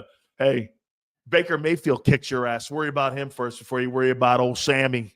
Sam Darnold. That can't beat Baker. You just got done telling me how good Baker was. That narrative's going out the window. Des the Hebrew. What's up, brother? Sells, don't worry. Those good teams going to play those 2-win teams real soon coming up. Yeah, you played 4 2-win teams this year. Congratulations to you, man. How you doing? Okay. Now it's Jalen Hurts' fault that he didn't schedule a better schedule. He's missing the point. Prince had the point of the day. Hey, Sills, you're telling me there's only like a few teams with teams above 500. He's right. No, I don't know who anybody is. Don't you feel this year, Xander, that the Super Bowl is wide open for anybody? Not anybody. I think there's 5 real contenders right now. Eagles, Lions, Chiefs, Ravens. Yeah, they lost 4 games, but they are a contender, no doubt. I think Bills, Chiefs, Bills, and Ravens. Then maybe. Here, that's a good question. I know we're not, Joey. I was more, messing Steelers. around, having some fun with it. Joey says, look at Joey. As much as I want it to be true, Xander, we're not the number 1 team in football yet. We're getting there, Joey. You're right. I hear you. I was more having a little bit of fun Steelers, today. Eagles, Bills, Chiefs. Anybody in the NFC West? Dog. That dog's a nice looking dog, isn't it? What is that, a German Shepherd? I like that. What you think? Anybody in the West? NFC West? They got like 3 teams that might make the playoffs, don't they? No. I'm thinking of the North. Yeah. I don't know. I think the Niners are done, right? I mean, they're not done yet, but they're close. Are they 500? They're 5-5. There's 3 teams in that division that's 5-5. Rams, Seahawks, and Niners are all 5-5, and the Cardinals are 6-4. It's like the ultimate mid-off in the West. The ultimate mid-off going on in the NFC West. A bunch of 5-5 nothing burgers. So how about that? Steelers? You watch. Smith will win a couple games, and Silly will be telling me to be afraid of him next. Steelers, Eagles. No. That's be afraid of an A+ fucking roster and a C+ coach or a C+ quarterback. That's what you have in Philly. You have an A-plus roster and a C-plus quarterback. Congratulations. Number one ranked defense in the NFL. Thank you very much. Thank God, because that quarterback ain't going to help you. Thank you very much for the number QB one ranked defense. help you. Vic Fangio, cheers to you, brother. I will be sending you some Sileo-ized edibles in the mail. That quarterback ain't going to fucking help you. That's for damn sure. Oh, shit. Look at it. Here's the passing leaders right now in the NFL. Burrow, 3,028. Lamar, 2,876. Cousins, 2,807. Geno Smith, 2,781. Stroud, 2,628. Purdy, 2,613. Stafford, 2,557. Allen, 2,543. Mayfield, 2,505. Goff, 2,492. Who's missing? Let me guess. That wishbone QB or that Wildcat guy you got. This dude's a scrub. He can't even put Jalen on his top 10 because he knows he's got another plate of crow. Let's get to these guys. Yeah, they're coming in fast and furious. Harv says, I don't think Hurts is top 10. I think he's top 15. He needs significant improvement over the middle of the field. Sills, how are you making super chats when you're on live on the show? This guy he just rolled me in. Harv, what's that? A picture from Google of some random stream dude, and this is Sileo's burner account? What is this? Hey, Harv, you have now been Sileo-wise like McMullen. Come on, Harv. You're better than that, Harv. Yeah, no, hey, Harv, you're great. Minka is great because of what he did for Hurricane Sandy. Oh, I didn't see that. Did he do a bunch for that? That'd be cool if he did that. I didn't see it, though. Look at Bald Eagle. I like that name. Hey, Bald Eagle. You know who the newest Bald Eagle is? It's not about the good guy award. This show is about winning games. Hey, we talked about Minka. He's giving a little love to Minka. Lighten up, guy. Who's Minka? Minka Fitzpatrick. Oh, the guy in Pittsburgh. I love him. Yeah, you do. I thought you were talking Micah Parsons. I'm sorry. No, Micah. That is to this day. That is John McMullen's worst take. Yes. It's his worst take that Micah Parsons is a generational talent. He's a good player. He's not generational. No. Miss me with that BS. Do you agree? You could name probably 4 better pass rushers. I'll name them right now. Myles Garrett, TJ Watt, Nick Bosa, Crosby. Crosby's close. You could maybe argue one or the other with those. Aiden Hutchinson. I mean, is he even top 5? Holy shit. Where's 304? Where's 304? Right. Dio checks in. I now know Dio because he joined the postgame show, but his name used to always confuse me. Jalen All Sicko Dio Mad Day. Didn't most of Reed's interceptions come after DeJean started at nickel? No, he had the one in week 1 versus the Packers. And then I think the other 2 did come after DeJean started. But the first one was in week 1. I know that. Bald Eagle. You know who Bald Eagle, you know who I think of now when I see your name, Bald Eagle? The newest flying Bald Eagle. Hey, Bald Eagle, I'll give you this. Let me finish. God, you and John, it's like making a filibuster for talking. Oh, really? Holy shit, man. Don't talk about filibustering, man. Holy shit, this guy ruins my Corona drinking every fucking post-game show. Oh, my God. I think of Zach Bond, the newest Bald Eagle in Philly. Zach Bond. He says, I don't know why people didn't want Reed. He was top coverage safety last year right before our collapse. He also led safeties in Pro Bowl votes. Yeah, but who cares, dude? We got 2 good safeties right now. Well, I'm not a big fan of C.J. Gardner-Johnson, so if you want to move on from him, I'll take it. They will. I'll take it. They will move on for him, and they're hoping Sidney Brown probably takes that spot. Look at Bone the Bonehead, says Sills. How in the blue hell you have Herbert and not Hurts, bro? Man, F your list. Dude, Hurts is a bum. He's not a bum. He's not a bum at all. He's not a bum. Okay, you know what the funniest part is?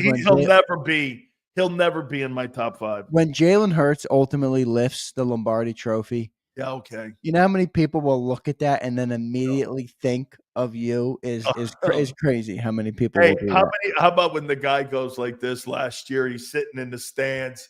there at Lincoln Financial when the 49ers are rolling the Eagles over. That fucking Sileo, god dang him, man. Hey, Sue, I'm mad at you still. You won't put red bottoms on. It's all good. Go ahead. I'm sorry. Sue, I'm not mad at you. Keep messing with Sills. It's great. Bald Eagle again. Oh, no, we got that one. If Gruden coached the Eagles, he'd get a new QB. And if Gruden coached the Cowboys, he'd fire everybody, Micah Parsons included, and say, I'm even a better podcaster than you, Micah. He would, man. John Gruden. You got plenty to worry about in Dallas, dog, including roof tiles in your $1 billion stadium. Yeah. He's 304. John, I love you. Hey, dude, John Gruden's going to get a job, man. Oh yeah, he will. Now he's going to get a job. It's pretty funny. His content with Barstools, I got to admit, it's pretty good. He's outstanding. Okay, you ready for my top 5? I'm voting tomorrow for the Rookie of the Year. In the NFL? Yeah, I vote. Well, not this is just a weekly vote. I have another 6 weeks still. Hey, you guys, your Rookie of the Year right now. Is it just defensive or all rookies? Defensive and offensive. Okay. There's a couple good guys on defense. You got Verse on D? I got Verse 1. I got Q 2nd. I got Fisk 3. I've got Latu. 2 on the Rams. Boy, they're drafting really well right now. I know. I got Latu 4, and I got DeJean 5. Wow. There's another. Who's that other corner that's playing really well? Kamari Lassiter, is it? I think he's out right now. Kamari Lassiter. Yeah, and who's that guy on the Rams? Who's the other rookie on the Rams who's playing really good? He's a secondary guy. Cameron Kitchens. Yeah, from Miami. He's good, man. He was the NFL defensive. He was the NFL. Well, no, he's the NFC Defensive Player of the Week last week. Okay, good. Yeah, he had a good game. I think he had like 8 tackles, an interception, a fumble. He would have lost 2 interceptions in that game. Yeah, he's a good player. Emre says, "How about this? 3 rookies starting on that defense." And that's what I'm saying. They're drafting good. You know the size on that coaching staff. Yeah, well, that's true. That's true. They're drafting good over there in LA. D overall is greater than the sum of its parts. That's the most Emre comment. Confucius? Holy shit. Hey, General, who wrote that? General Sal's Chicken? Emre. Oh my God. Hey, who wrote that? General Sal's Chicken? Emre, dude. Emre, sometimes you comment shit and I just laugh. Hey, where'd you read that out of, Nate? Where'd you read that out of? A fortune cookie? Some Aristotle right there. Hey, this guy read this out of a fortune cookie. Marcus Aurelius, Emre. Holy cow, man. All right, here goes Justo. Philly 500 just reported we got the #1 defense in the NFL. Hey, if he reported it, it's in stone. He didn't report it. It's statistics. It's factually correct. The Limburg cheese pizza defense. Put that another check in the Big Z column, everybody. Yeah, on November the no holes defense. Yeah, Xander wins no holes defense. Hey, Xander wins the November 19th no holes defense cheese defense award. Congratulations. That's right. It's only November. I can't take credit yet. But when we win the Super Bowl this year, on the defense's back, I will be parading. Don't let Sam Darnold bounce you in the first round. Dude, if Sam Darnold, I will never come on this show again if Sam Darnold bounces us in the first round. I'll never do it. I won't show my face here again. After my ripping of Sammy Darnold today and the Vikings, if he knocks us out, I might just retire. I'll sell the channel to M. Reyes. He'll be like Cooper. No, he'll be like Zach Bond, one and done. I'll sell the freaking channel to M. Reyes. He'll run the shit. Dez says, I could be wrong, but maybe Nolan's problems have been reps and opportunities. I think that's fair. I think Vic brought a great point up about him, though. I think they're watching out for him a little bit in reps because of his size. He's not the biggest guy, and he keeps referencing that it might wear on him. Dude, taking on tackles and tight ends at the same time, and you're built like that. I mean, seriously, dude, this guy looks like M. Reyes out there. He's 5'4", and he's got a size 6 foot. I mean, dude, nobody in the NFL has a size 10 foot. Okay, not even the kicker. What's that kicker's name? I can't believe I got to vote for a kicker. Don't vote for Jake Elliott. Vote for the dude in Dallas. Didn't he hit a 64-yarder last night? 64-yarder, and they took it off the board. Oh, did he? I didn't watch it. I didn't subject myself to the misery of Dallas football. 64-yarder, and they took it off the board.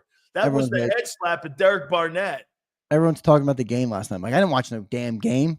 You kidding me? Shitty, man. Nick says, I'm back. Linebackers will be exposed, Dan. So Nick thinks that Sean McVay will expose our linebackers this week. I haven't seen that yet this year, so I'm not going anywhere near that one because they've been really good. I mean, they really have. So I'm not there. I'm not going there with that. I mean, but I'll tell you what, they're not great cover guys. But that back, hey, by the way, that back they have, he's on pace for 1,300 yards. That kid Williams doesn't look awful, man. He looks pretty good back there. I don't even know where the hell he went to school, that kid from the Rams. I never heard of the guy, man. Which one? The running back for the Rams you're going to play this year, he's on pace. Like Karan Williams or something like that. He's on pace for like 1,300 yards rushing this year. He looks pretty damn good, man. I mean, I have no idea where he went to school. Karan Williams, was he in North Carolina? Is that it? Crowley? Yeah. Notre Dame? Is that it? Oh, yeah, that's right. He's an Irish guy. I'll say that. Thanks, Bob. Holy shit. He's a punk-ass Notre Dame guy. Why are Notre Dame guys punks? Why? Because you had a little rivalry called Converse versus. I didn't have a rivalry. We beat them 58-7 and 40-0. How's that a rivalry? Sorry, Amrayus. I tried to defend. Hey, wait a minute. How's that a rivalry? I had no Irish blood in me, but I like Notre Dame because I'm a proud Catholic and I like it. I like how in the world is that a rivalry when you got to score some points? That's true. I can't dispute that. We scored 97 points on them in 2 games. I wonder how many sacks Big Sills had. Probably a lot. Most people don't understand how good of a college player Big Sills was. Oh, absolutely, man. Hey, all right, we got to get through. We got some new ones too. Well, I got nowhere to be. I'm good on time. So if you are, I'm cool. Go ahead, man. Always Sunny says, Sills, what's your opinion of Vic's career and skills? Is he talking about Michael Vick? Michael Vick? I think Michael Vick underachieved as a winner. I think was fun to watch. I think he's one of the most exciting players I've ever seen. I like the guy. I like the life that he's leading now. I think he's overcome a lot of that shit that happened with the dogs and such. I don't forgive that because I'm an animal guy. But at the end of the day, I like people that get second chances in life. And I think Michael Vick has done a really nice job with his life. And I think he's a mentor to a lot of kids. I'm a Michael Vick fan. I'm a Michael Vick fan too. And you know what I say about Vick and his talent? Because he was one of my favorite players to watch. No, he's fun to watch, dude. Yes, but when he came to Philly, I mean, that was arguably when I really became a diehard Eagle fan. Isn't that cool? I broke that story. Yes, it's very cool. I think he was before his time. Yes. Can you imagine Vic in the NFL today with the Lamar Jacksons, the Jalen Hurtses, the Kyler Murray? I mean, it's a lot more prominent in today's NFL. The dual threat quarterback. Might be better than Mahomes. Yeah. I don't know about that, but he did have a crazy arm and crazy talent. And he ran 4 threes. Yeah. I mean, he was impressive. Dude, in the open field, do you think there's ever been a better running back, quarterback with a big arm like that? Probably not. He's a Virginia Tech guy too. My brother and sister. He's a Tech guy. Yeah. Dude, he ran 4 2s, 4 3s. He was one wicked athlete, man. Yes, maybe the best athlete. Him and Cam were special, man. They were special. Cam was special early. I mean, Vic was a different style, though. But they beat Cam up because they didn't know how to Lamar Jackson type. What's that? Don't you think Vic was kind of more of a Lamar Jackson type, whereas Cam was more Jalen Hurts in that they were like power backs? Actually, I think Vic's more like Hurts, but just a better athlete than Hurts. And really? I don't think Hurts is a great athlete. I don't think Jalen is elusive like Vic was. Yeah, right. He's a better athlete. That's why I said Lamar Jackson. He reminds me a little bit more of Lamar Jackson. But Lamar's like 6'4". I mean, he's a big Holy dude. Shit, is Lamar that big? Yeah. No, Lamar doesn't run like that. Maybe 6'3". Maybe 6'3". I thought he was like 6'1". No, he ain't no 6'2". It says listed at 6'2", which means he's really 6'2". Well, Josh Allen's 6'5". I mean, Lamar's not that. Not that. You want to know a big dude? Stand next to Justin Herbert, dog. Yeah, that motherfucker. Hey, you see that picture I posted? This dude can eat like a bowl of soup off my head. He makes you look like Lil Sills. No shit. And I'm 6'1.5". That guy is enormous, man. Yeah, let's keep rolling. We got a couple more super chats in here.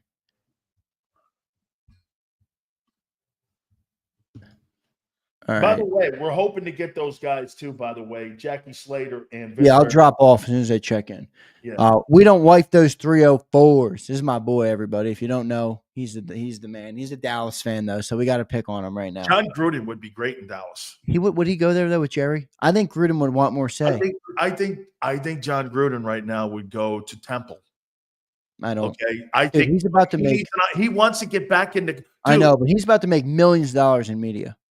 Yeah, but John, dude, I watch his channel. He is as good of a coach as he is, and as smart of a football mind as he is. His second calling is 100% media. He is as entertaining as it gets. He really is. His channel's unbelievable to watch. I love it. Listen. I got to call my boy Wayne out here. Wayne, you just mentioned Notre Dame on the show. I recall my brother Dan telling me that you were the dirtiest team he ever played against. Yeah, look at Sileo. He's dirty in the way he talks about our team. Hey, I'll tell you exactly what we told Tim Brown, the Heisman Trophy winner. A guy named Benny Blades, who played in Detroit, goes right up to him and goes, "Hey, is that your sister sitting in the stands?" I won't say it because my aunt's watching, but he goes, "Is that your sister up there? You know what we're going to do to her?" Yeah, it was just the middle of the game, and Jerome said, and we're all sitting there going like this. Tim Brown's looking at us. I'm like, I don't have control over him. Yeah. Gruden in Dallas would be interesting. Dirty D, don't worry, brother. I'll get to it. I'm getting all of them. We were a dirty team, man. Yeah, I see that. Dirty D checks in as you talk about your dirty team. I'll get to your chat, brother. Don't worry. I see you changed your name. You got the same picture, though, so I can still recognize you. Brian Pumper, Hurts groupies. Lucky I got my aim on a 7-foot, 280-pound invisible man. Dude impersonating an American, fades a beat writer. I love Brian. Brian, I love you, man. I hate Joel Embiid. I'm sorry. I don't use that word. I shouldn't use that word. I hate Joel Embiid. I do too. I got Maxey calling him out. I don't even like the Sixers anymore. They were my favorite team when I was a kid. When I was a kid, I was a Sixers fan. Before anything else. Was because of Dr. J. When he left the Nets. My dad too. My dad loved Dr. J. My dad loved all the Nets and he went to the Sixers. The Sixers became my favorite basketball team because of Dr. J. And that's why I rooted for him. And then when they got Malone, I was like all over that team. I loved that team growing up, man. And my dad liked Daryl Dawkins. My dad liked dude, those teams Billy Cunningham and all them guys, that Sixer team, they just happened to be playing in the era of the Celtics back then. Who was the player who used to sing the Pro Keds song?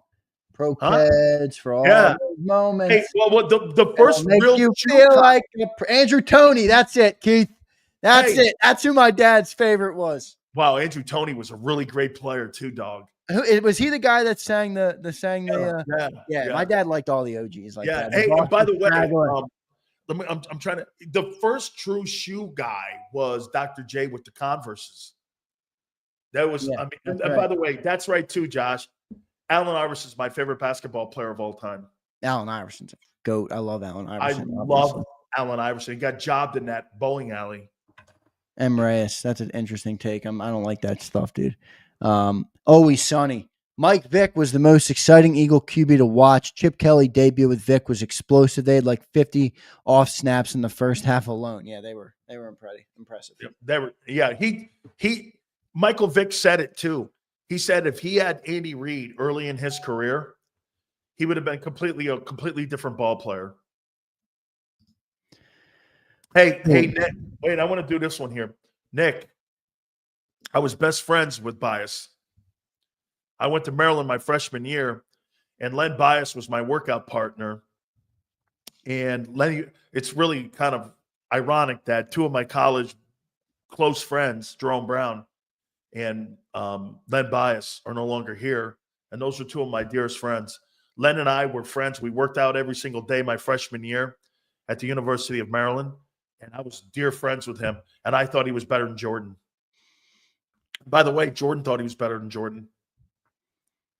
Those two guys went. Hey, I watched those two guys play, Xander, back and forth, Carolina, Maryland.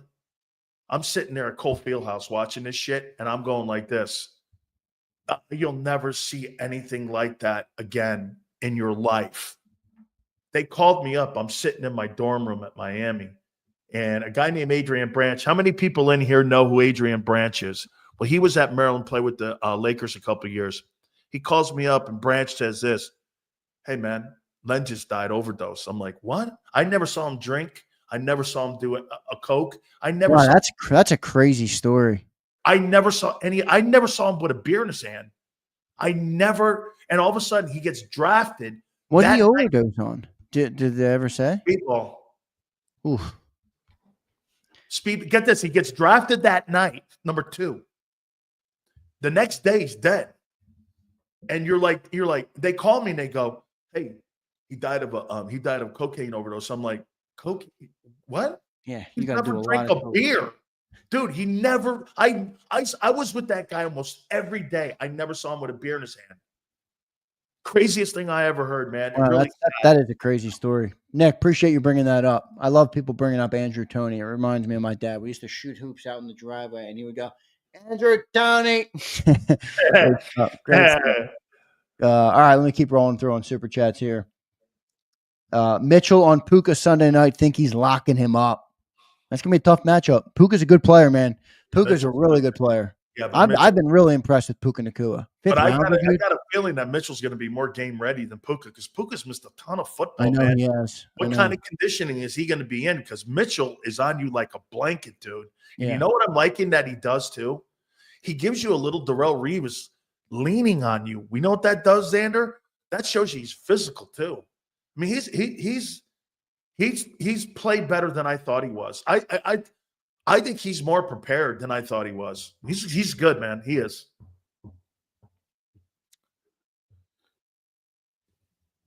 Dirty D checks in. Appreciate you, Dirty D. He says, "Sills, I think Sean Payton heard what you said about him and said, 'Hold my beer. Broncos looking good.'" Scab. Peyton's a scab across the picket line, bitch. He'll always be that to me. We were on strike. He crossed the picket line. I'll always have an ass for him. All right, that's fair. Christopher Darker checks in again. Appreciate you, Christopher.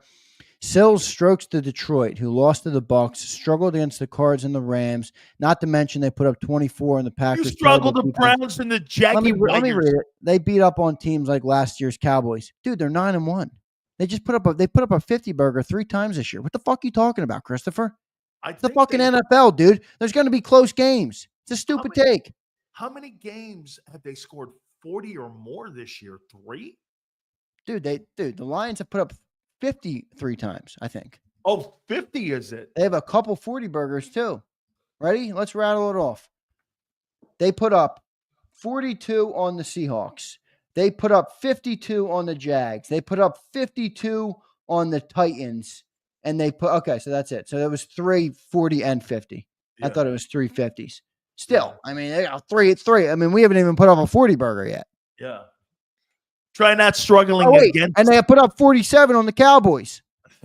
So they got 2 40 burgers and 2 50 burgers. Wow.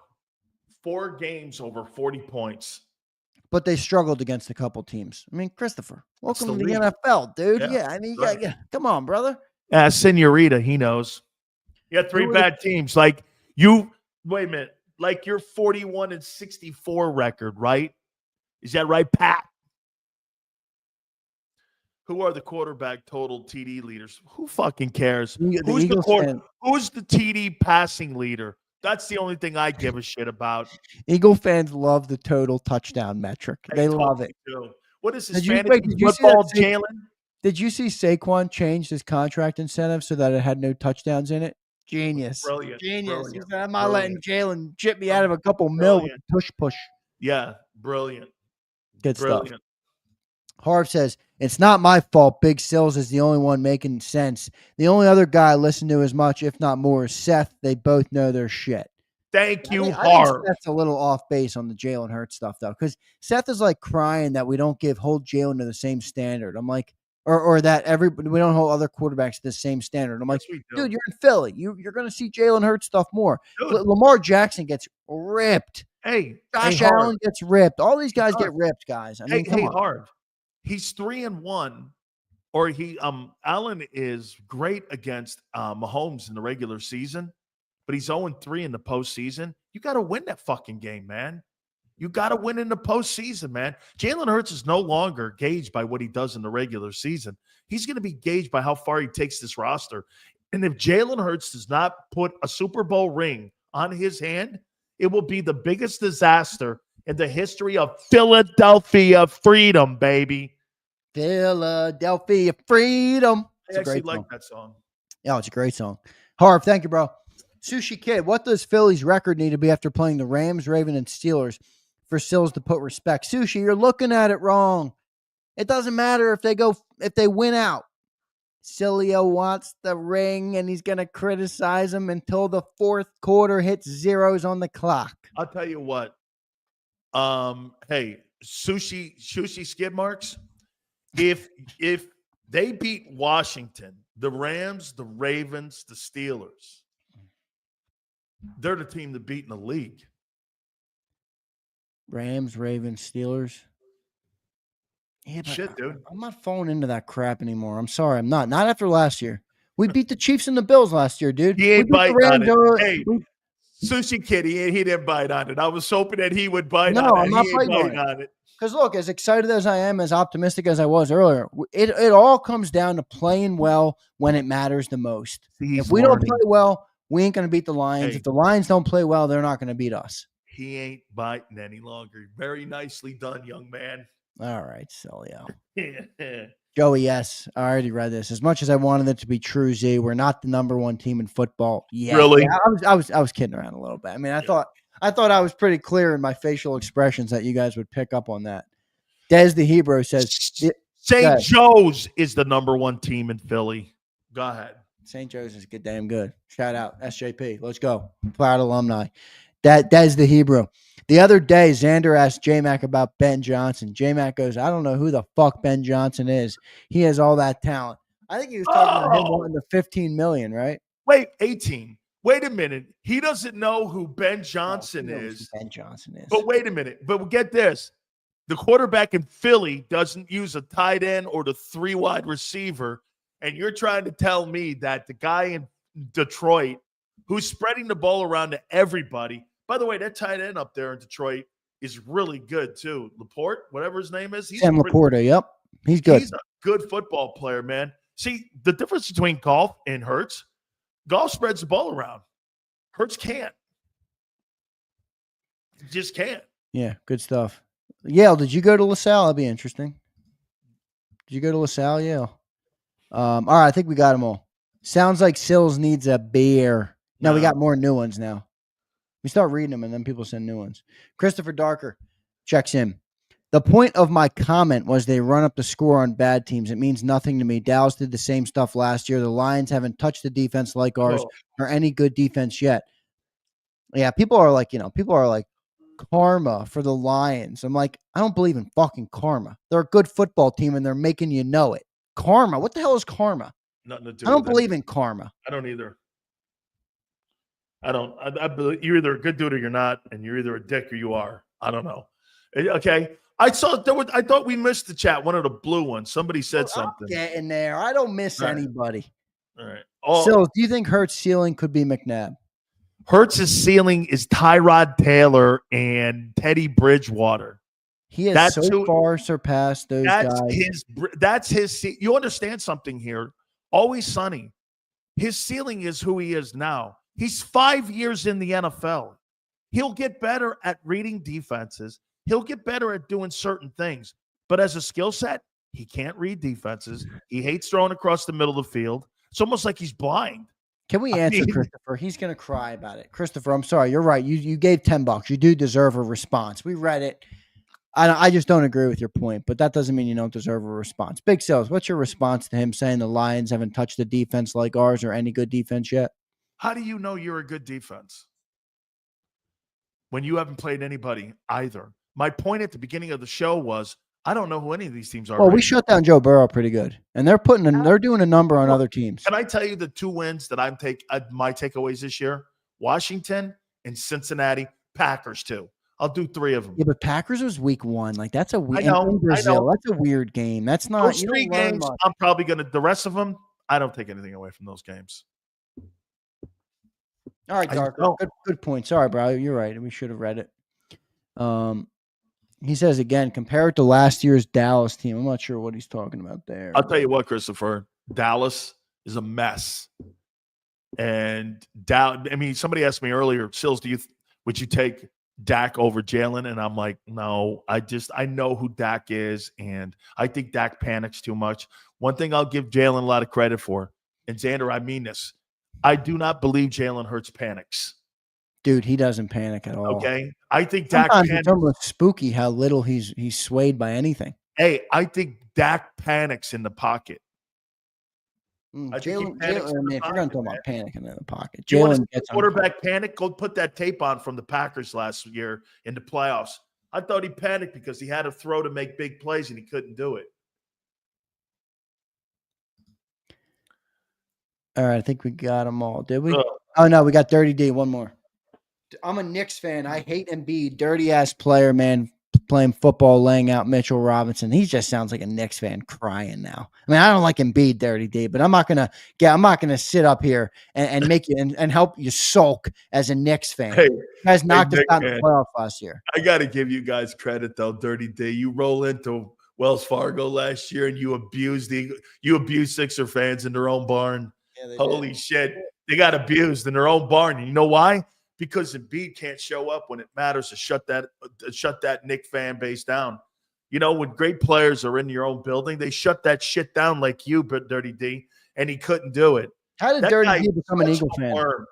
He is such a worm, man. I can't stand Embiid, man. I really can't either. Oh, I'm not an Embiid guy at all. And that's why everyone's like, oh, Marcus. Hey, your pop was right about him, wasn't he? Yeah, he told me when they drafted him. He told me back when I was a younger guy and I loved the Sixers. And I'm like, Dad, the process. They're getting all these great players. My dad's like, the biggest waste, the biggest scam. They're failing Philadelphia. Hey, right. How about what Angelo said yesterday? Do you buy it? When I agree with him. I hated Josh Harris sitting in the booth there. Oh, yeah, that was interesting. I hated that look. The Josh Harris thing's interesting to me because, the fan in me is like, of course, I don't want that guy owning my team, right? I mean, but the business guy in me is like, the business owner, you like it. He's a damn good business owner. I mean, the guy's making a lot of money. He's making good moves. Obviously, got the Commanders back on track. He's probably already made $1 billion on that deal. He bought them for $6 billion. He could probably sell them right now for $8 billion.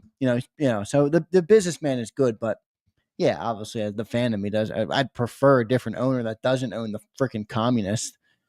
I mean, and he's sitting in there with that roof. Anton Baroda. What does this mean? Anyone know Xander? Notice Xander looks like Drake May. Why? Because I'm a white guy? Because he's a white guy. By the way, the Devils are third place in the Metropolitan right now. Yeah, too. Devils are good. Rangers. Yeah. I think the Rangers are in first place. Yep, I'm a Rangers fan. Oh, really? Yeah, I love the Rangers, man. I grew up. I was a goalie, and I liked Martin Brodeur. And my dad obviously grew up a New York fan because of his situation growing up. So my brother was a massive Rangers fan growing up. I was the Devils fan for Brodeur, and when Brodeur retired, they kind of recruited me because I had the Brodeur mask and everything. Before I had my custom mask that I showed on the show, I had all the Brodeur mask. It was dope, man. I love that. But when I grew up, Xander, when I grew up and I was in high school, I rooted for the Islanders. You want to hear something? The Islanders, every year I was in high school, won the Stanley Cup. Every year I was in high school, they won the cup. And, 4 straight, they won. And so get this. I became friends in later life with Bossy, who's no longer around. But Dennis Potvin is a dear friend of mine. He was the captain of that team, Dennis Potvin. And, I used to go to Nassau County Memorial Coliseum, and I used to root that fucking team on. Nobody could beat the Islanders. That's great. Hey, do you want to hear something? They have a record to this day. 27 consecutive series won. Are you an Islanders fan? Yes, I am. Yes. Like in the Mets. It never happened.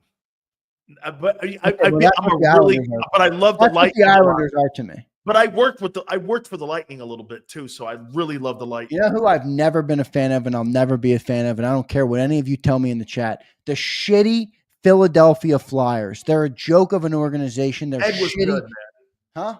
Ed Snyder was a good owner. I don't give a shit about Ed Snyder. He was way before my time, and I don't care. The Flyers suck. They're a bad organization. And by the way, the orange jerseys are maybe the ugliest thing you'll ever see in sports. It's worse than Tennessee orange. You hate that sweater, really? I hate it. I hate it. The New York Rangers is red, white, and blue. Rangers. It's the sickest jersey in sports.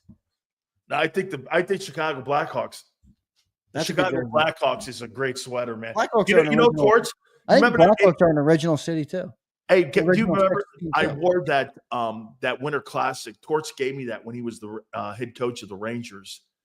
He gave me that sweater. He gave me that sweater when he was the head coach of the Rangers, man. You can fuck the Rangers. All right, man.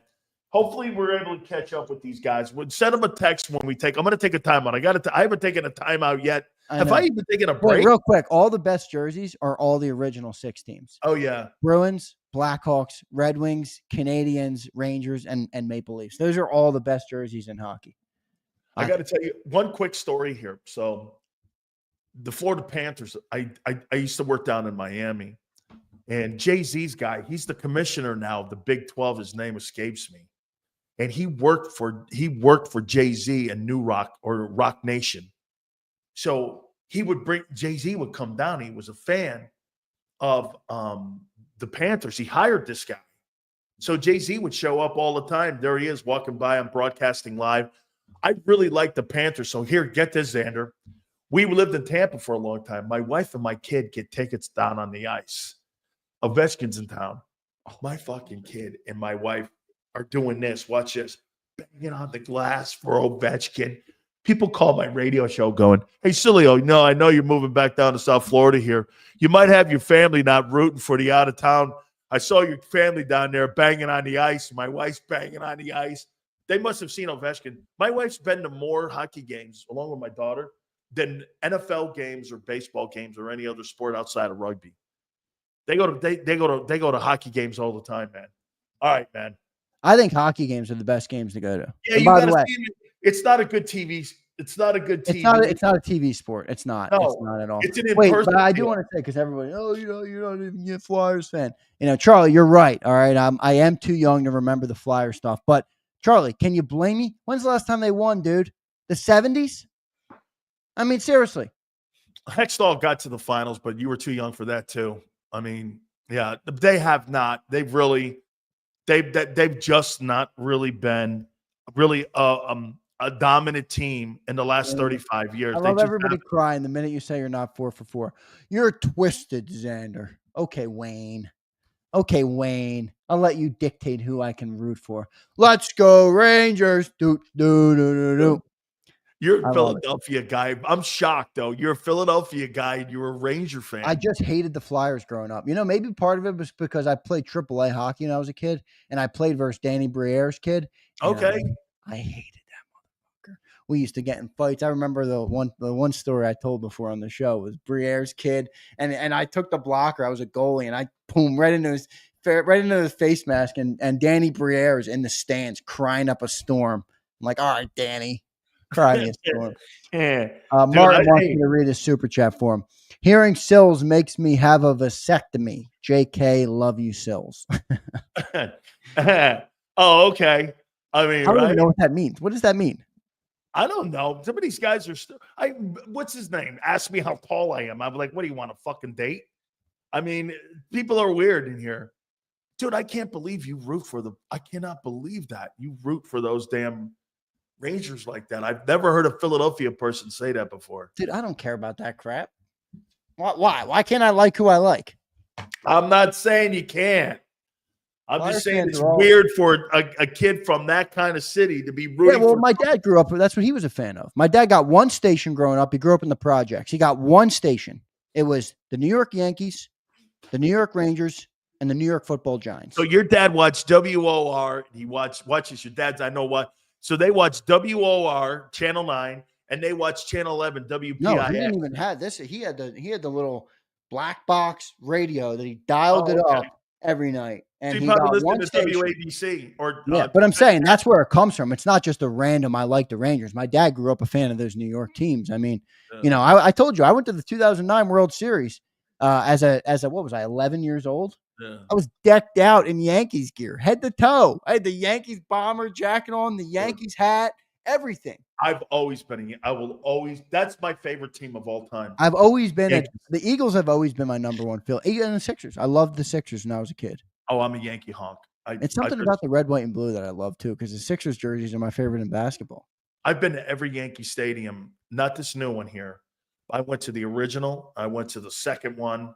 I mean, I snuck in. I've been to Met games because Valentine, my cousin, he managed the team and he played for the team.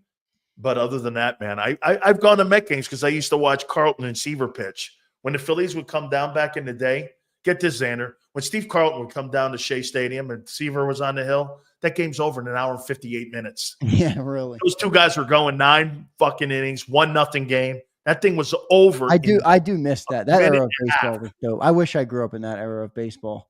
Dude, those pitchers went 9 and it was over. Yeah. Let me run. I got to run. But Dirty D says, I'm from Syracuse, huge McNabb fan. The day he was drafted, I became an Eagle fan. I was 8 years old. That's cool.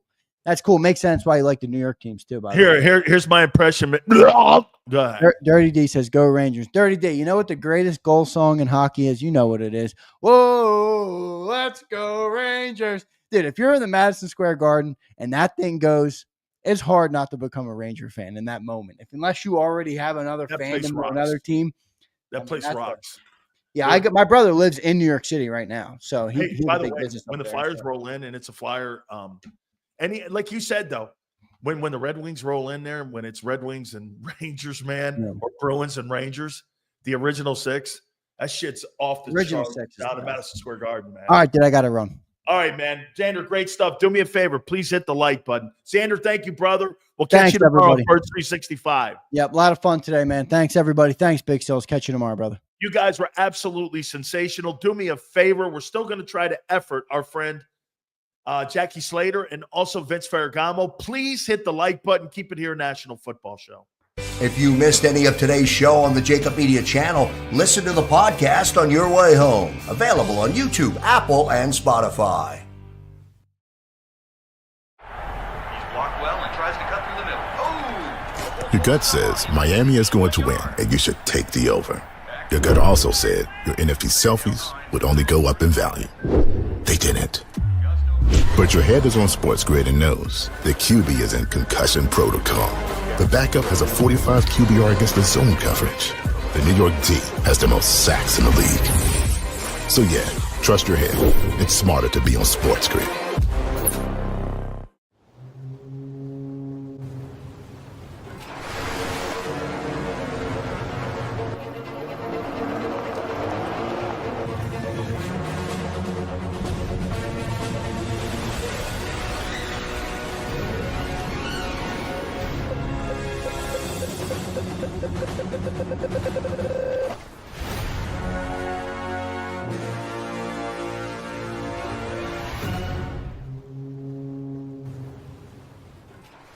Score and save at Southeastern PA and Delaware with Colony Pools this football season, and let the experts close your pool with a custom Merlin safety cover in green for the birds. And if you join our Winter Watch team, we'll give you another 20% off, and Colony Pools will handle it all. Keep your tiles on your pool, not in your pool. Fly with Colony right now, birds fans. Visit flywithcolony.com. I get scared sometimes. Of a lot of things. Joining in. Decisions. The dark. The dark. But I once heard someone say, But as I always say, it's okay to be afraid. as long as you face the fear. And keep moving forward. Wherever you are in life, count on the name trusted in insurance for over 80 years. Independence Blue Cross. Hi everybody, my name's Jason Lombardi. I'm an inspector at DryTech. At DryTech we offer 3 major services, the first one being basement waterproofing. The second service we offer is foundation and structural repairs. And then the third service that we offer is mold remediation. If you feel you are having a waterproofing issue, give DryTech a call or check us out online.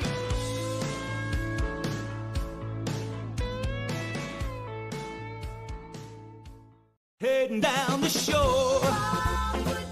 Have a ball once more.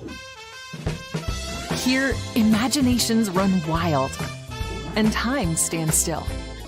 Because here, you can find the best of the Jersey Shore, all on one 5-mile island.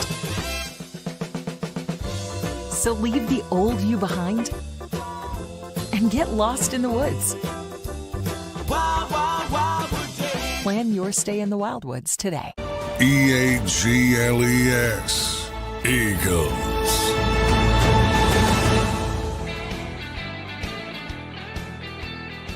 Big Sales National Football Show. Please hit the like button. Tyson and Jake Paul, $18.1 million at the gate, making it the #1 non-Vegas boxing event of all time. Why is that? Tyson, I don't give a shit about you, but I think it also does do this. It shows you the importance of streaming.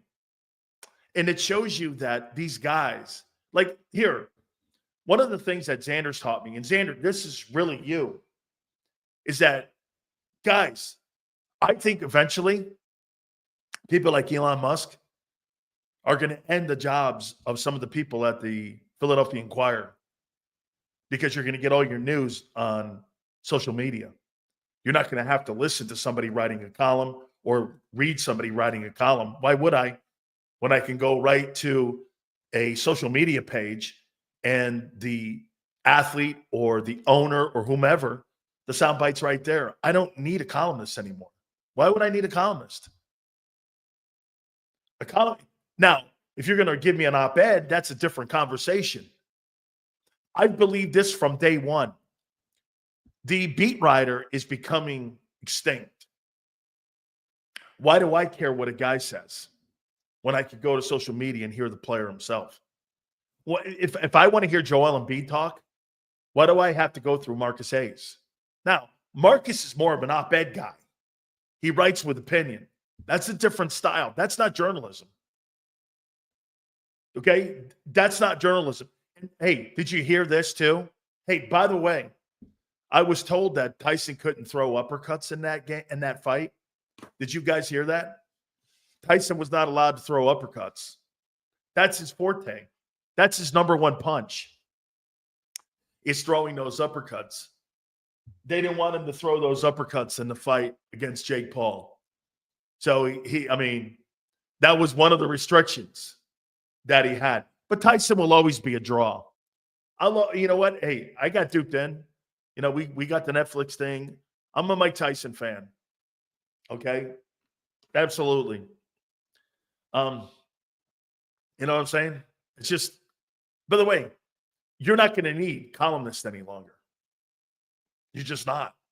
Why do I care what a newspaper says? One of the things during the election we learned, you know, Elon Musk, more people in the world got their information on the election from X than from any other source. Why do you think CNN and MSNBC, and to some extent even Fox, hates Elon Musk? They hate him because why? It wasn't like it was during the 2020 election.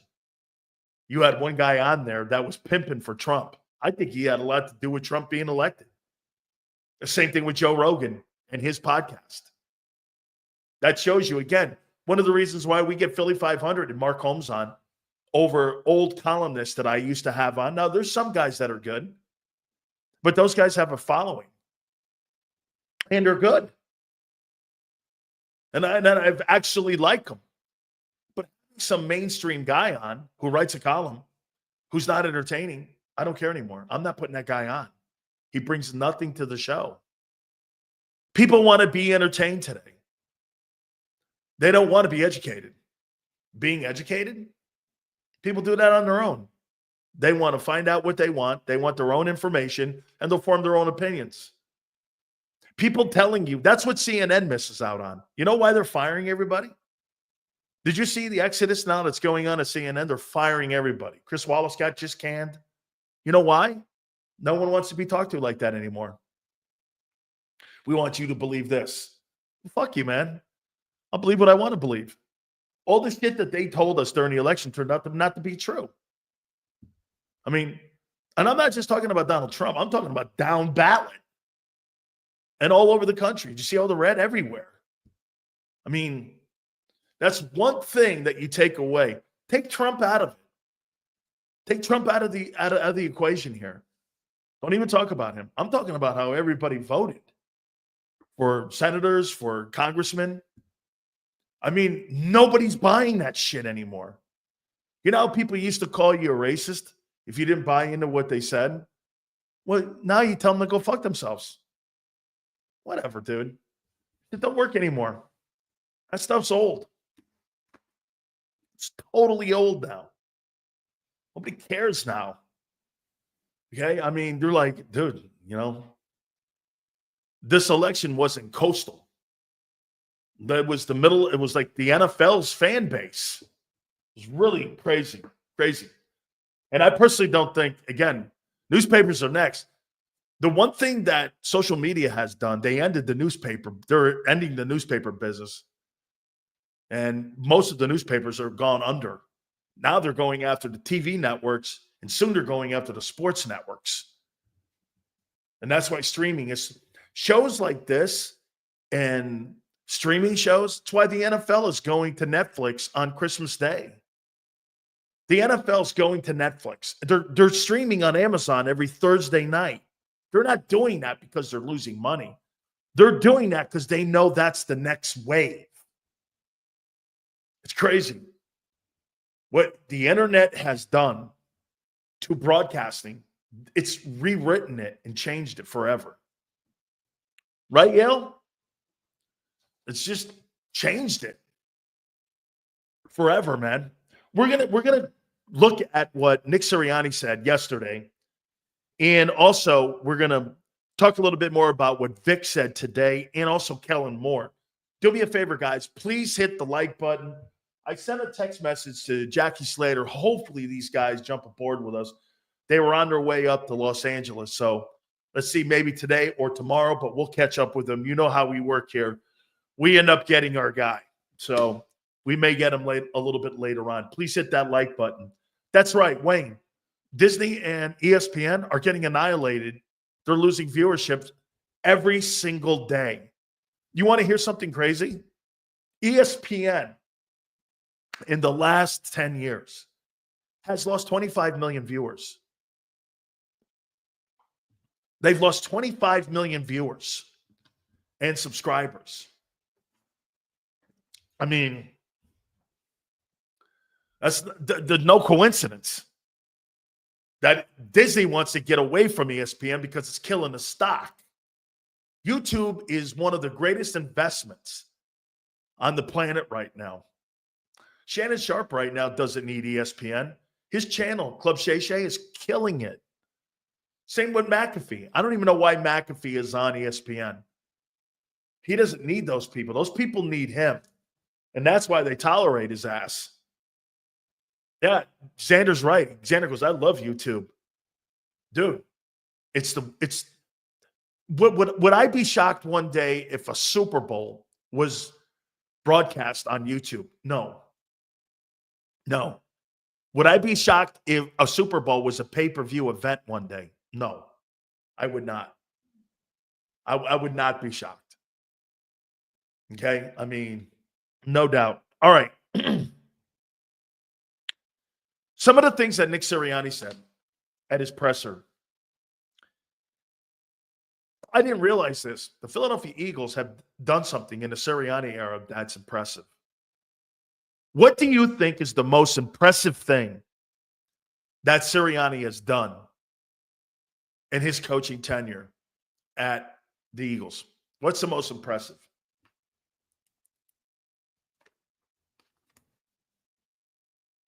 What's the most impressive thing that the head coach has done since 2021 when he got to Philly? Anybody? Senor goes winning.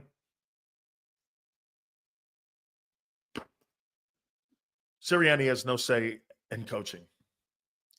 You're close, Joe. You're close. Sirianni's Eagles have the best road record of any team since 2021. Dude, winning in the NFL is tough enough. But when you go on the road and you win ball games, that is impressive. Road wins is how you win Super Bowls. If you are the best team on the road in the last 3.5 years and you pulled ahead of the Chiefs, that's impressive. I heard that. The Philadelphia Eagles since 2021 have won more road games than any team in the league, including the Chiefs. It's one thing to win games at home. It's another thing to go into somebody's building and win. That's the most impressive thing that he's done as a head coach in Philly. And I'm a fan of that. That's a big one. They got to win the ring. I'm with you. I'm with you. You got to win the ring, but man, most impressive thing is winning those games on the road. Since you got me thinking, I changed streams here, my guy. Is that legit praise for Sirianni? I mean, hey, well, you tell me, Duke, how could I not bring that up? The Eagles have won more road games than any team in the league. How don't you give that guy kudos for that? I mean, you could shit all over him you want. You can't. I'm not going to shit on that. You can't. Sound like I'm fucking idiot doing that. Says, how big a factor is it that the Birds faithful takes over SoFi Stadium every time we pull up? We won our last 3 games there against McVay. I'll tell you this, every team that shows up, though, Umberto, at SoFi, I mean, the Rams and the Chargers have no fans. They screwed up big time. They should have put the Raiders in there, but they didn't want to go and put the Raiders in there. Stan Kroenke didn't want to do it. I was covering that thing during the whole time when the relocation was going on. They were initially going to move to Carson, and then Kroenke moved in and bought that stadium there in Hollywood Park.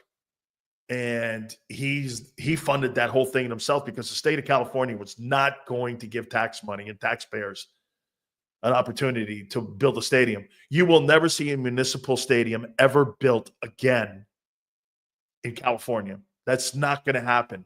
That thing in Santa Clara, after those bonds were made for the 49ers, you know what they did? Check it out. They moved the radius. It used to be 150 miles. That you couldn't have another NFL team inside that team's kind of fan base area. They moved it down to 70 so that they could put the Raiders in it, so that they wanted the Raiders initially to play in the same place that the 49ers played and where they're playing now. Raiders said, I'm not doing that. We're not sharing a building with the 49ers. Kind of screwed the whole thing up. Then they were going to relocate with the Chargers and the Raiders. It wasn't going to be the Rams. It was going to be the Chargers and the Raiders. They were going to go to Carson, California. And we were covering this whole thing. I was covering it. And I had a guy who was working with the Spanos family who was constantly telling me all this.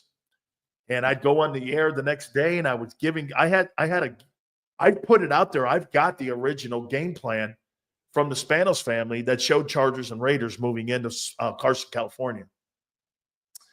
Well, there was a meeting in Houston, and the meeting in Houston went like this. Remember Paul Allen, who used to own and was a co-founder of Microsoft? He owned the Seahawks. You had Jerry Jones, you had Bob Kraft, and I forget, you had Stan Kroenke, and I think you had Bob McNair. Yale. I think Bob McNair was in this meeting. There was like 5 guys, and they voted Chargers and Raiders. Well, they came out of that meeting with those 5 or 6 guys. No, Raiders ain't moving. It's going to be Rams and Chargers. Now, you got to remember something. The NFL wasn't in Los Angeles for 20 years. They weren't in LA for 20 years. Nobody was screaming. They got 2 teams now going to Los Angeles. So the Raiders were on the out. They wanted the Raiders to stay in Oakland. Raiders went like this, screw you. They called up our friend Carolyn Goodman, who, by the way, has been on this program, the mayor of Las Vegas. The Goldman family is a really great friends of ours. They gave him $700 million, put money on the table, Mark Davis. And the NFL came up with the additional $300 million. And they built that stadium in Vegas. And that's how the Raiders ended up in Las Vegas. Okay? I mean, Mark Davis, he's in a tax-free state. And that's where Al always wanted to go. He wanted to go to Hollywood Park. I worked for Al, dear friends with him. Or he wanted to go to Vegas. So when you say Eagle fans taking over Southern California, dude, Steeler fans, you should see them when they roll in there. They annihilate the place. The Chargers and the Rams don't have fans in Los Angeles. It's a horrible, horrible sports town. I mean, when you're a Dodger fan, they leave in the 5th inning to get on the highways because they're so terrible. It's not a very good sports town. If I had to rank the sports teams in that city, I would do this. Lakers, Dodgers,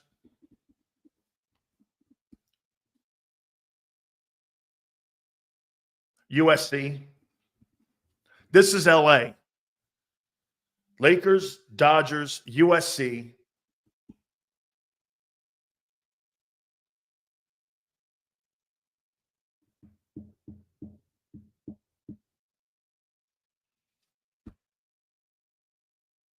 Rams.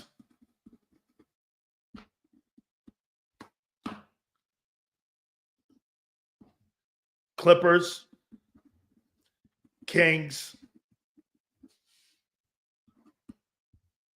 Angels. Ducks. I mean, it's not a very good fan base. Nobody shows up to games. Steels, go hug a cactus for being nice to Sirianni. Thanks, Coochie. All right, we're going to get to Sirianni here in a minute. Yeah, no, yeah, the old Ram fans are not there. They're just not there. Says, you ever consider doing a UFC segment? Love UFC. My wife loves UFC. I watched John Jones. By the way, I thought he was fat. He beat Stipe. He beat Stipe, and I thought Stipe was out of shape, past his prime. That fight should have happened 5 years ago. I thought Jones still can kick the shit out of people. Do I think he's the greatest UFC fighter of all time? Him and Khabib, St. Pierre, Gracie, like those guys. Probably them dudes like that. But St. Pierre, I'd like to have seen St. Pierre fight Khabib, because I think Khabib was I know Stipe sounded crazy, man. Okay, yeah.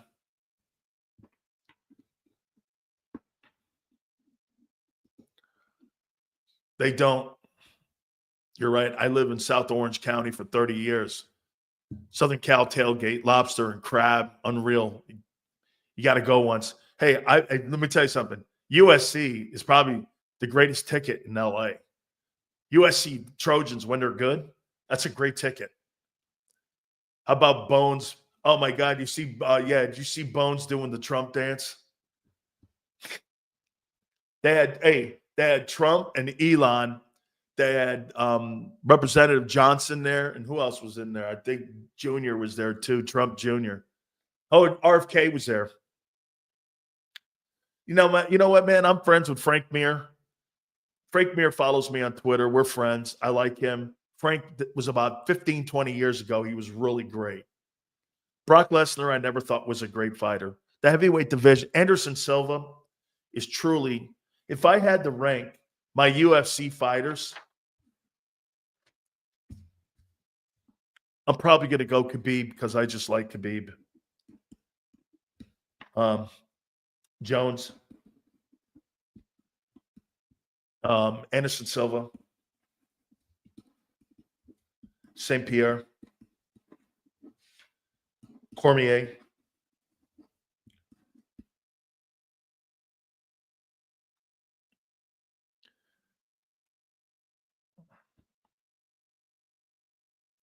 Yeah, Khabib, Jones, Silva, Khabib,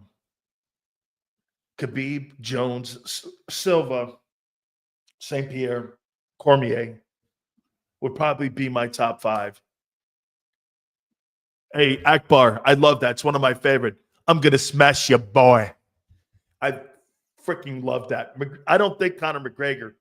The problem with Conor McGregor, I always had with him, he was a striker and he wasn't really a grappler.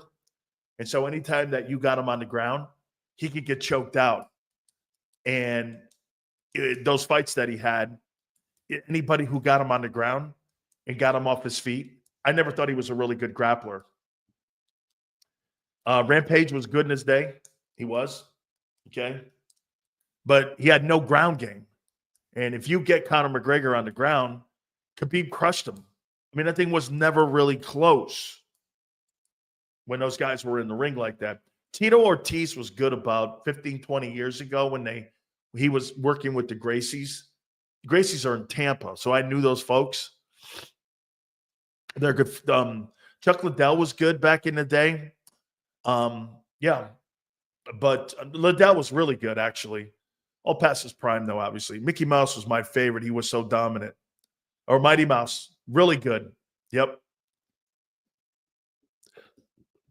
McGregor wasn't in a class of his own compared to these other guys. One thing McGregor did, though, McGregor was really more of a promoter for the guys and saw how they can make money outside and how they can promote fights. He's a great fight promoter. Nate Diaz is like one of my wife's favorite fighters because you have to hit him with a chair to beat him. And he's got a great ground game. And if you get him on the ground, he's going to choke you out. Okay? He's going to choke you out. Robbie Lawler was really good. That's another one. Was a really good fighter, man. Okay? Yeah, see what Xander. McGregor was the best promoter in the sport, in the history of the sport. And maybe he might be the greatest fight promoter of a fighter since Ali. I mean, the press conferences that he had, who the fuck is this guy? I mean, he's fucking tremendous. His promoting of fights is second to none. And by the way, I didn't actually think he was awful against Mayweather. You know how many more guys look worse than that? I thought he hung in there with him. I mean, I thought, Mayweather's not going to ever put a 1 in that right column. So I thought McGregor, he was okay in that fight, man. I've seen a lot of guys do worse. I thought Ronda Rousey was a one-trick pony.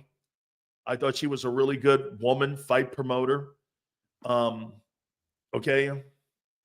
I mean, really great, tremendous fighter. I mean, but again, the thing with McGregor was a really great fight promoter of all time. Just really great. He did a super job at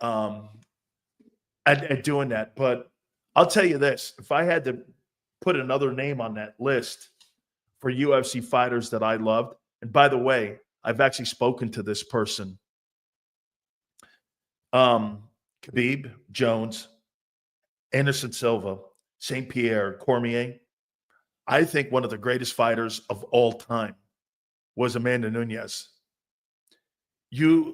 I had her on a radio show that I did. And her ground game, her striking, her toughness, Amanda Nunes will go down as arguably one of the top 10 greatest fighters of all time. She was spectacular. Brazilian jiu-jitsu, had great hands and feet. I mean, Amanda Nunes was just so good in how she fought. I mean, just tremendous. And get her on the ground. All the Brazilians are fabulous groundwork people. That's why I always ask my wife, I always do this. I go, okay, if they're Brazilian, you know immediately they get you on the ground, you're getting choked out. Nobody beats Connor's Diaz trash talk. Two guys tremendous.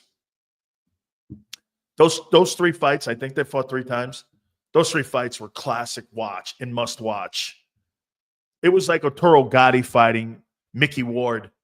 Remember, I don't know if you guys know, but Mickey Ward and Arturo Gatti would fight like a couple times. I don't know, maybe 4 times they fought. And Arturo Gatti was just, dude, his face would get pummeled and he's in there like Rocky and shit.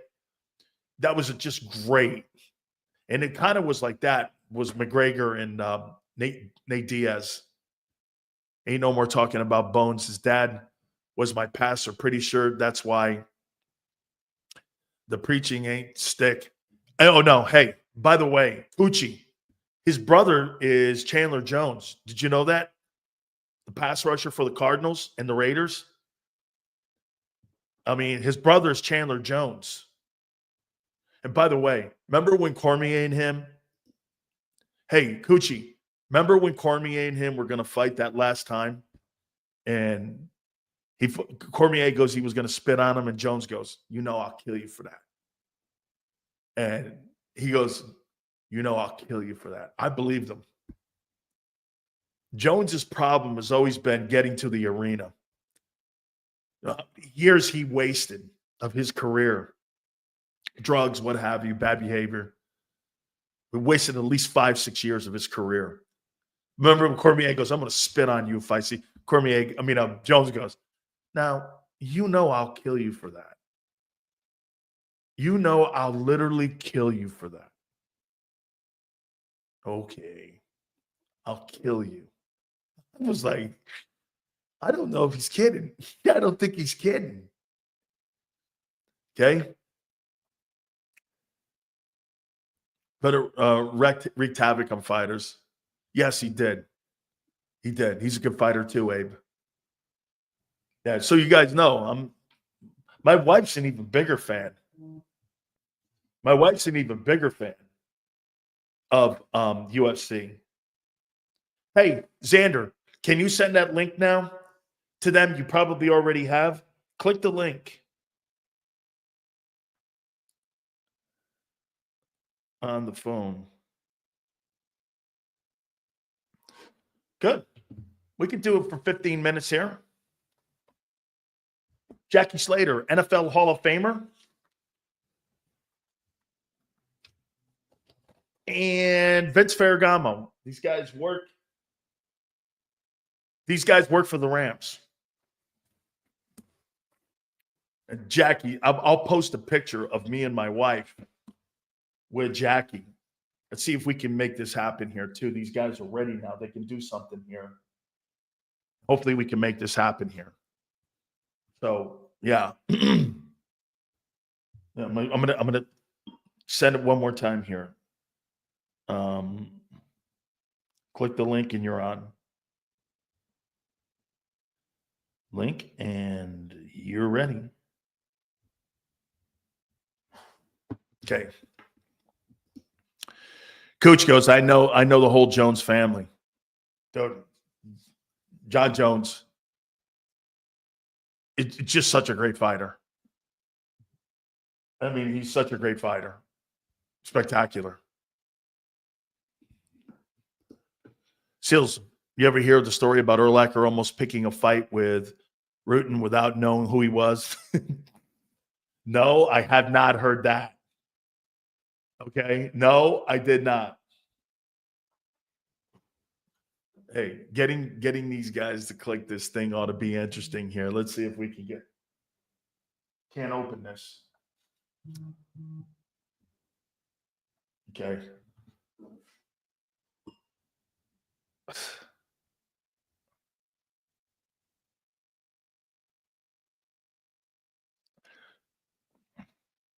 Hang on, guys.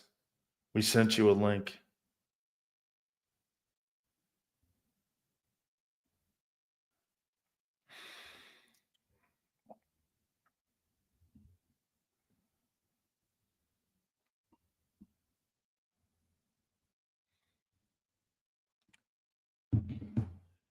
Yeah.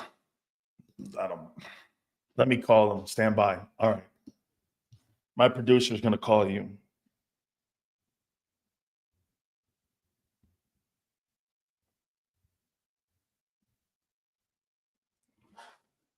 So, hey, I'm sorry about that. On the spot training,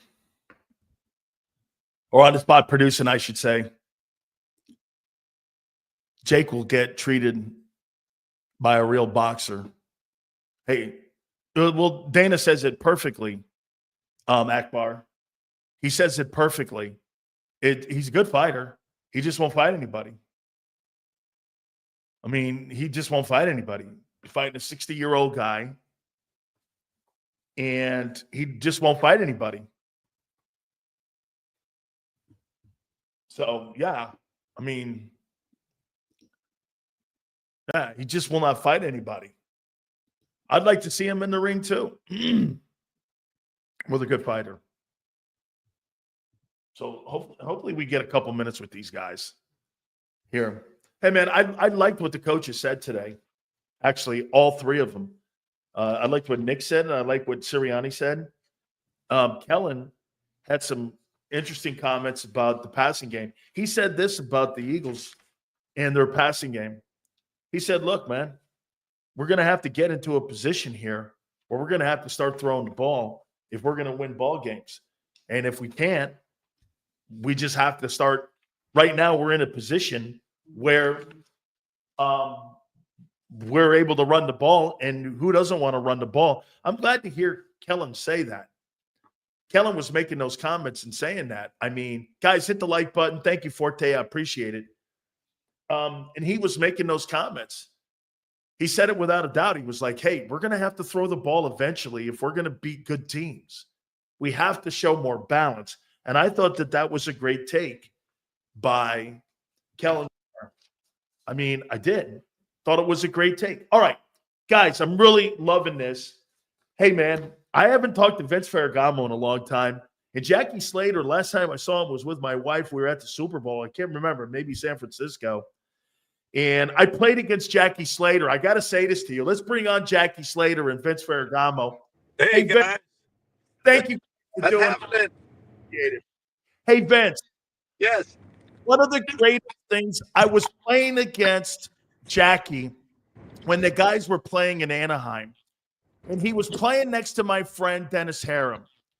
And I had never been hit in the head with the famous yep. I've never have ever I played next to Jerome at Miami, and I've never had the headbutt. He made me go from 6'2" to 5'4" within 2 seconds. I'm on my hands and knees. I'm like, I've never had anybody headbutt me like that. And that's my introduction to Jackie Slater. How you guys doing, man? Thank you guys so much for doing this. Oh, man, glad to be able to join you, Vince and I. You're welcome. It's a good thing you didn't have the pads on. You would have probably been 4'8". Hey, let's start with you, Jackie. Is this Rams team the product now of what you guys thought this team would look like at the beginning of the year as they're starting to get healthier? Yes, it is. It really is. In fact, I would tell you, go so far as to say that for me, this team now is starting to be more like the team that we saw a couple of years ago when they, went on their march to the Super Bowl. They haven't replaced Aaron Donald, but they've come pretty close to it with all of those young kids that they have getting after the quarterback and playing at the line of scrimmage that they have now. Now, this is like life after Aaron Donald, but Jackie's always been more optimistic about the Rams than I have been. But they've won the last 4 out of 5 games, so they're starting to pick up a little bit of momentum. And Matt Stafford had his best game last week against New England, so we'll see what happens. Vince, what separates Matthew Stafford from other quarterbacks that, one of the greatest throwers of the football? I mean, he didn't really have great personnel outside of Megatron up in Detroit. Now he's got a great play caller in McVay. It looks like he got a running back that you guys have found from Notre Dame. Offensive line, they're getting the ball out of his hands. But what separates him, Vince, from other quarterbacks that have played in the league? Well, his resiliency, his toughness. He's been through it all, in Detroit. with ups and downs, with good teams and bad teams. But I like the way he's always bounced back, even with this team, with a reduced roster. He was able to go out and compete to a top level, and that just shows what kind of leadership he has to offer the team. He's one of the most experienced quarterbacks in the league today. Right. But, you know, that's really actually showing, and it's a good thing for the Rams, because now with Sean McVay at the helm, I mean, you can see the level of perfection and performance levels that he's had, especially with Cooper Kupp and a guy like Puka Nacua. So, you know, we were just talking about this as we did our podcast, Vince Ferragamo and Jackie Slater on Point Live. We were just talking about, you know, the type of talent that we're seeing in the National Football League today at the wide receiver position.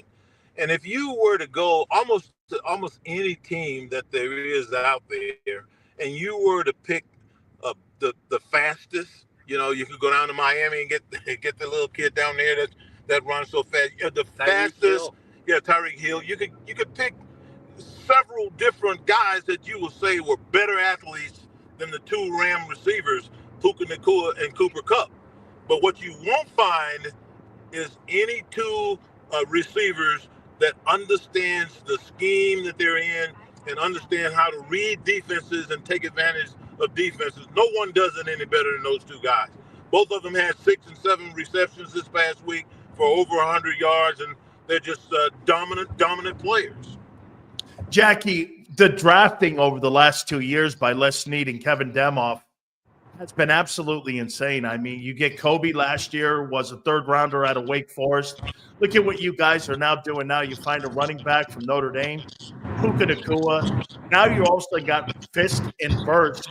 I mean, this has to be a pretty good turnaround here since the Super Bowl, where you guys put all your chips in the middle with all that money that you spent on those veteran guys. This has been a real big turnaround pretty fast. Are you surprised? It's been a big turnaround. And if you look at last year, I think no one expected the Rams to play as well as they did last year with all of those young guys. And then Kobe Turner, the conductor, as they call him, he came right on and he sack record for the Rams. The record that Aaron Donald had established as a rookie. So they got better. I'm not saying he's the Aaron Donald, but they got better and younger at the same time. You have to take your hat off to the administration at the Rams and the job that they're doing of acquiring talent, obviously, and then putting leadership in place to coach that talent and do a fantastic job with it. That's what it's all about. You look at around the National Football League, all you have to do is look at the new hires look at the new hires that the general managers are making and how they're impacting the team. The guy that comes to my mind is Austin Fort, who was with the Patriot organization for years under Bill Belichick. He goes and he hires Jonathan Gannon from Philadelphia, a defensive-minded young guy. And what do? They blew the Rams out. They beat San Francisco to a pulp. They hired people that counters the strength of the coaching staffs in their division. And you can't say enough about it. I think the Rams administration has done a fantastic job. Vince, let me ask you about play calling. And Vince, when you're talking about a guy in Sean McVay, what's funny, guys, I'll give you a little history with Sean McVay. John McVay, obviously, is his grandfather, was part of that 49er build when they were building that dynasty up there. He was a ball boy when I was on the air in Tampa, I think for John Gruden. And this guy would just hang around. And all of a sudden, he became a quality control coach. And now, Vince, he's one of the best play-calling head coaches in the National Football League. Every time I talk to Sean, he goes, hey, I told him you guys were coming on earlier. I sent him a text. I go, hey, I talked to Vince about a game that he played in 1978. I took a play out of that. It was a hitch play I'm like, how do you know that? I mean, this guy, he looks at the history of the game. What separates him as a play caller? Well, knowledge and past experience and history and being part of it as a kid growing up has certainly a lot to do with it. I mean, his reactionary time that he has, he processes information so quickly, but it's more importantly than the play calling. It's the way they teach it, because great coaches are great teachers, and he teaches it well. Jackie and I both have attended some of their preseason camps that they've had, and sat in some of their meeting rooms and listened to the way he describes certain routes. You wouldn't believe the technicality of how they run routes. That's how they get open. And you watch guys getting wide open, and Matt Stafford can deliver the ball any which way. It really helps this team develop. I mean, and that's the mark of a good coach and a mark of a good organization and team. Jack? Yeah, I was going to say. Go ahead, Jackie. Go ahead. I was going to say additionally, you have to look at Ram ownership. Stan Kroenke and his staff, vice president, and all those guys, they looked at what is going on in the National Football League and what the rules say you can do and what you can't do. And they have systematically gone about the business of acquiring players that allows them to take advantage of the rules. I mean, I don't know if you noticed this, but one of the things that I've noticed is that every team in the National Football League right now seems to have a guy on their roster that 20 years ago we would have said, oh, well, he's too small. He's fast, but he's too small. I mean, you look at a guy like Tutu Atwell. Yeah. Tutu Atwell, who's a maybe third or fourth receiver for the Rams, probably weighs 150 pounds, Vince. Yes, that. He probably weighs 150 pounds. But every time he's on the field, he's impactful because of his unique physique, his speed, his quickness, his size. He's always put in a position where the man that's having to deal with him can't run and be with him simply because he's too slow or not quick enough. It's amazing the science that has gone into player acquisition and the way you use those guys. And I think the Rams are doing it better than anybody right now. Last question for you guys here. I'll start with you, Jackie. Can this team make a run, the Rams? They got a big one coming up Sunday, obviously, against the Eagles, coming into town there at SoFi. Can they make a run at a playoff? Well, I certainly think so. And it's funny you would notice this Eagle game this coming week because it's going to be a huge test. In my opinion, one of the strengths of the Rams right now is the dynamic energy that you see play in and play out by this defensive unit. And it starts with the guys up front, Fisk, Verse, Brown. All these guys can get after the quarterback. And it takes a lot of pressure off of the secondary. Even though their secondary has been doing a good job covering. I think of Lake, they moved him into a slot cover guy. He can handle almost anybody inside there. So the thing that is going to test the Rams this week more than anything else is they're getting ready to go against arguably the best offensive line in all of pro football at this particular point in time. And that's going to be a major chore to overcome. Hopefully, they can get in there and play well against some of these guys. But when you think about Lane Johnson and whoever he's going to be dealing with, and it's going to be a chore. This is going to be one of the tougher games for the Rams. And if they win this game, I think there's a good possibility that now they get on a roll and have a legitimate shot at the playoffs. Can they, Vince, in your opinion, get on that roll?